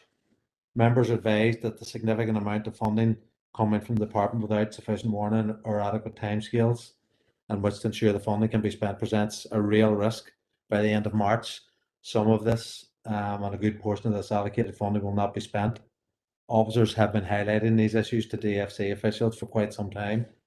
The timescales outlined place additional pressures on the governance requirements to be adhered to include the capacity to develop proposals, request the required approvals, ensure procurement requirements are adhered to, and achieve spend by March 2022, which introduces an additional risk for council. In order to explore if any of this fund can be drawn down and spent by the end of March, it is proposed that delegate authority is granted to the Director of Health and Community to allocate funding received by DFC to the following delivery partners, and only to those who can confirm spend of the allocation by the 31st of March 2022.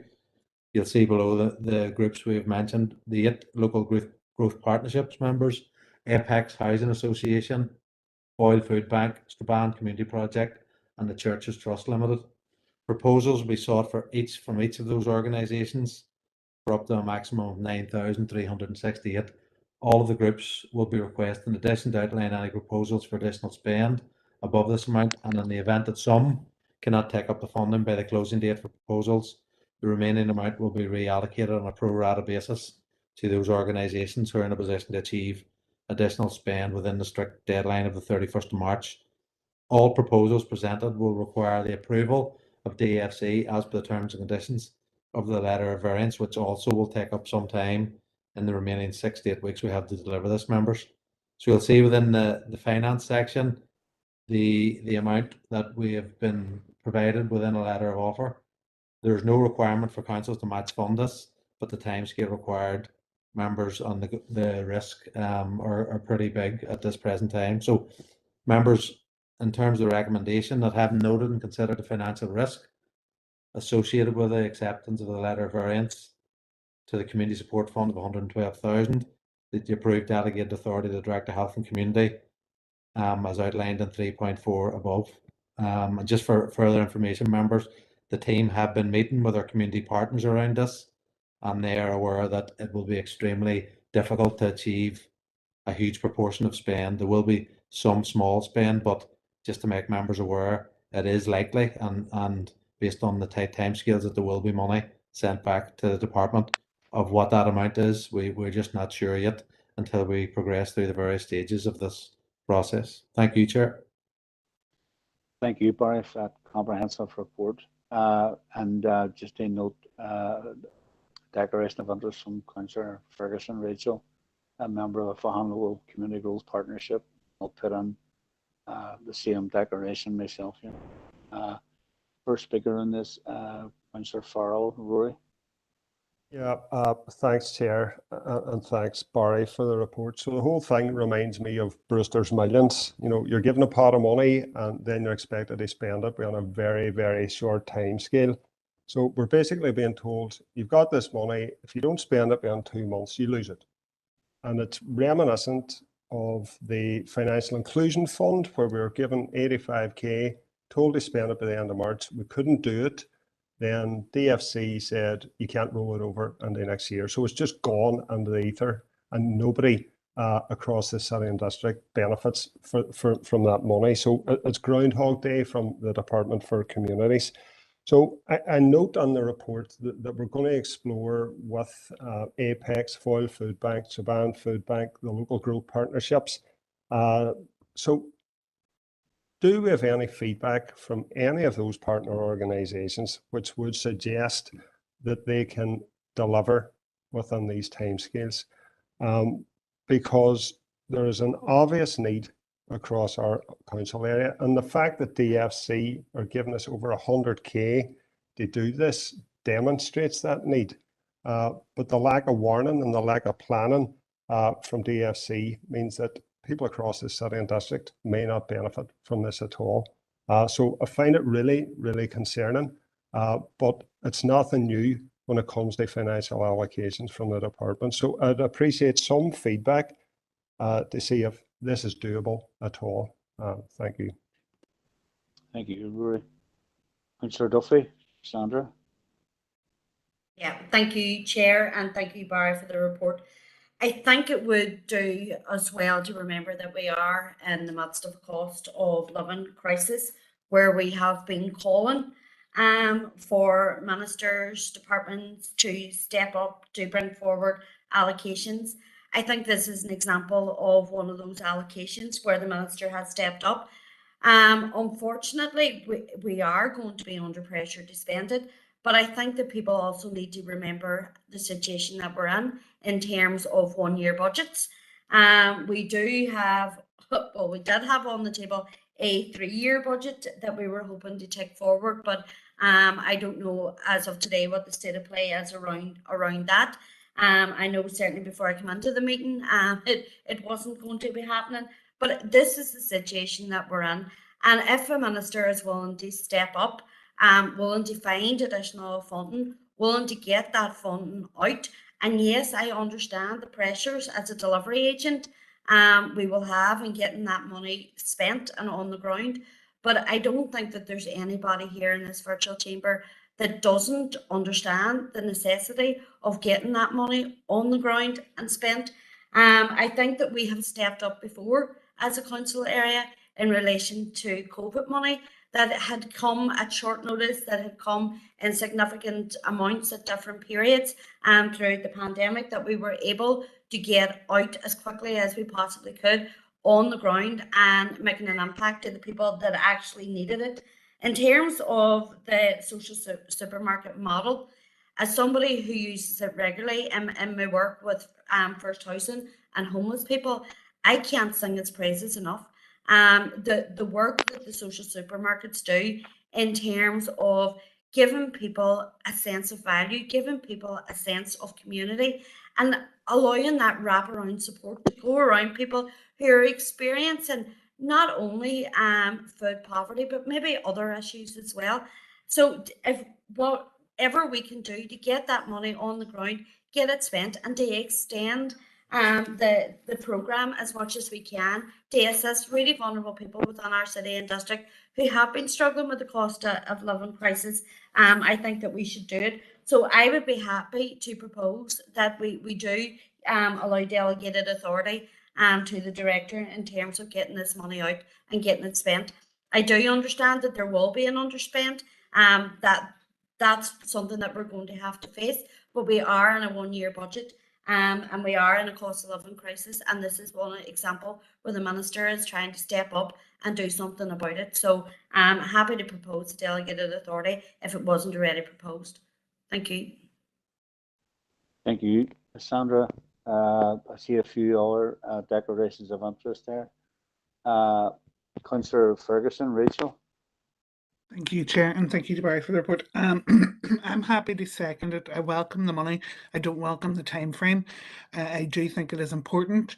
I think as much as we can, try and get the money out on the ground and get it spent. I know Alan Bogle has been in touch with the Fund Growth to try and come up with ideas, but I do think it creates a real barrier for the likes of the Spare and the Fund and the rural areas, because they don't have those paid members of staff. They don't have that structure that they can just get funding out as quickly as possible. And I know urban areas will struggle too, but there really is an issue with even the local growth at the moment. But due to COVID, they've been trying to deal with food parcels. They've been trying to deal with wraparound services for their residents, so they've not been able to focus on getting all these new projects ready. So there's all this funding's coming to them due before the end of March, and they're really struggling to have the manpower and the structures in place to kind of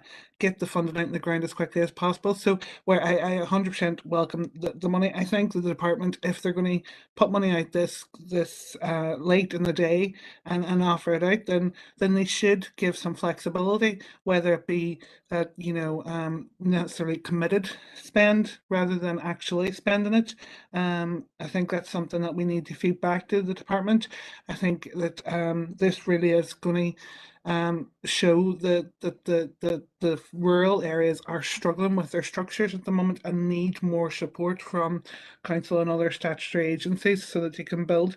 But no, Chair, happy to second. At least we can get some of the money out and some of it spent, because it needs to go out. Thanking you, Rachel. Councillor Harkin, Sean. Thanks, Chair, and thanks, Barry, for the report. Look, I think that I will vote against getting money out that can potentially go to people who need it. I think we have to be urgent about that, but I think we also have to say that this is completely inadequate, and in fact, it's a disaster. For organisations to have money thrown at them last minute, and there's cynicism about this, and there's cynicism about who will end up getting the help and how it'll be distributed. But there's a much bigger picture. I mean, we had a research group yesterday release a new report saying that there's an expected or predicted 67% increase in extreme poverty for the North over the coming year. And that's on top already of, here in Derry, we have 30% of people living below the poverty line. And that was well before the full impact of the pandemic hit. So whatever the Department for Communities is doing and whatever Stormont is doing, it's entirely inadequate. And this is part of this as well. So this money getting through will have a small impact in terms of what's happening in our communities, where people literally can't pay bills now. And as people probably know, that's why there's a cost of living crisis rally in Derry here on Saturday at 1 o'clock, Guildhall Square. And I would expect anybody who cares about what's happening to families and children and communities to be at that rally, because people are basically saying that there is not enough help coming from government. There's certainly no help from corporations in terms of them setting up hardship funds to help people. And the inaction from the executive, I think, has been scandalous, whether it's been the refusal to back a wealth tax coming from Westminster, and instead continuing to call for tax cuts for corporations. We are in a hardship emergency now, and so we're going to pass this tonight, but it's inadequate. And I think we have to say that while doing it, and we have to be very honest with communities about the level of support that they're getting right now. Thank you, Chair. Thank you, Sean. Alderman Kerrigan, Keith. Thank you very much, Chair, for allowing me in. And Chair, I will declare an interest as a member of the DERG Local Growth Partnership Board. But Chair, to be fair, Councillor Ferguson did touch on the point. I do welcome money, and again, I think we'll all welcome the money, but it's the fact that it's such a tight time frame, and it will be difficult to get it spent. And as Councillor Ferguson stated, that's the capacity issues, particularly within the DERG and the Spare and DEAs and into the Fáhan. Yes, councillors have mentioned about the good work that was done and community groups and this, that, and the other. But I mean, you know, how many paid community workers are there within the rural area? You know, the vast majority is volunteers. That's people giving up of their time in the evenings or taking time off their work or whatever. And you know, the capacity is not there. So it will just show how little investment there is in the rural areas. You know, so it's just trying to emphasise that point. You know, there'll be an underspend within the city, but within the rural areas, it's going to be so difficult to get that spent. And again, it's desperate because we're thankful that money's been allocated, but it's just that there's got to be a wee bit of flexibility. And if we can do anything as a committee and as a council to try to ask the minister to reconsider the flexibility to allow, you know, if it can't be rolled over, that even if money is committed to be spent, you know, that it can be kept, that we don't have to hand it back. But no, it's just those issues. But thanks very much, Chair, for allowing me in. Not a problem, Keith. Thank you. Councillor Tierney, Brian. Chair, thank you for allowing me in, and thanks to Barry for the report. I actually wasn't planning on speaking to this. Councillor Farrell had spoken to this for us, but I find myself scratching my head listening to some of the comments, and I wonder, have people missed the key issues element of the report that's in front of us? Because 3.2 of the report clearly states that some of the allocated funding will not be spent. People are talking about the cost of living crisis, which families are suffering at the moment. But that cost of living crisis is going to run on way past the 31st of March 2020. So people can come on here and say that the minister's doing this and the minister's doing that, and she's trying to step up and help families and all of that. It's not good enough. And that's just a simple reality of it. It's not good enough, because what she's actually doing is putting pressure on already stretched community and voluntary sector workers to do all they can to ensure that this money is spent, or as much of this money is spent, by the 31st of March. It should be allowed to roll on. And I also want to point out, Chair, that 3.2 of the report says that officers have been highlighting these issues to DFC officials for some time. Can we find out how long some time actually is? Because I'm pretty sure it's not within the last 2 weeks. It's a long time ago. So to say that the minister is doing everything she can, in my view, is simply untrue. Because if she was doing everything she can, she would extend this deadline and make sure that we got to use the full amount of money that's been offered, and that we got to help as many families across the city and district as we could. Because whether people like it or not, the cost of living crisis and the struggles and pain that families are facing across this district is going to be extended long past the 31st of March 2022. Thank you, Chair. Thank you, Brian. Barry, I have a proposal and seconder, obviously, for in terms of the report, but in terms, do you want to come back on any of the stuff that was asked or mentioned? Yeah, I'll just do it in reverse. First, Councillor Tierney's query. You know, sometime, this has been an ongoing issue we've been having with officials in terms of flexibility and giving us letters of offer and letters of variance earlier in the year to give us an opportunity to get through our own governance structures and help partners on the ground. So, look, that has been ongoing for months and right back as far as at the beginning of the pandemic. In response to Rory's question, I think he had asked, have we been engaging with groups? Yes, we have been engaging with groups on the ground, and they are aware of the limitations of they have to actually have the projects designed, planned, and expenditure accrued and then approved through ourselves. And then we need to get through delegated authority and also approved by DFC. So the groups on the ground do realise there's a huge pressure, and they have said that it may be difficult to spend money, certainly that amount that they'll be given, but they will do their best. But in terms of managing expectations, you know, though it is unlikely that all of the money will be spent, and the groups on the ground won't have that don't have that period of time to actually develop and deliver projects in this short time scale. Thanks. I just see a thing in the chat box there, a quick question from Councillor Farrell. Rory? Thanks again, Chair. And I don't want to prolong this. Thanks for that update, Barry. I'm glad that there is engagement, and I'm glad that, you know, it sounds like some of the money will be spent, but have we any idea at all? And a note on the paper that some of the organisations may have better capacity to spend over the 9,000. Is there flexibility to do that within the letter of offer? Yeah, well, in terms of the letter of offer, it is the council, Councillor Farrell. So look, there is flexibility, and the approval today allows that flexibility if some groups can spend more than that, if there's underspend some other areas. But yeah, I'm not, I just can't answer that question in terms of how much will be spent. It's just, there are too many unknowns. It's very, very difficult to answer that question, how much of it will be spent.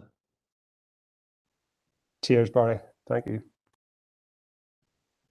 Okay, thanking you, Barry. Thanks. Right. Proposed and seconded, members, and while obviously people have expressed concerns, I think there's been nobody speaking against putting through the recommendation and the money coming. So if there's nothing, or for nobody to say any different to that, I'm going to move to the next item. The next 4 items, members, are information. So if anybody wants to speak to them, if they let me know.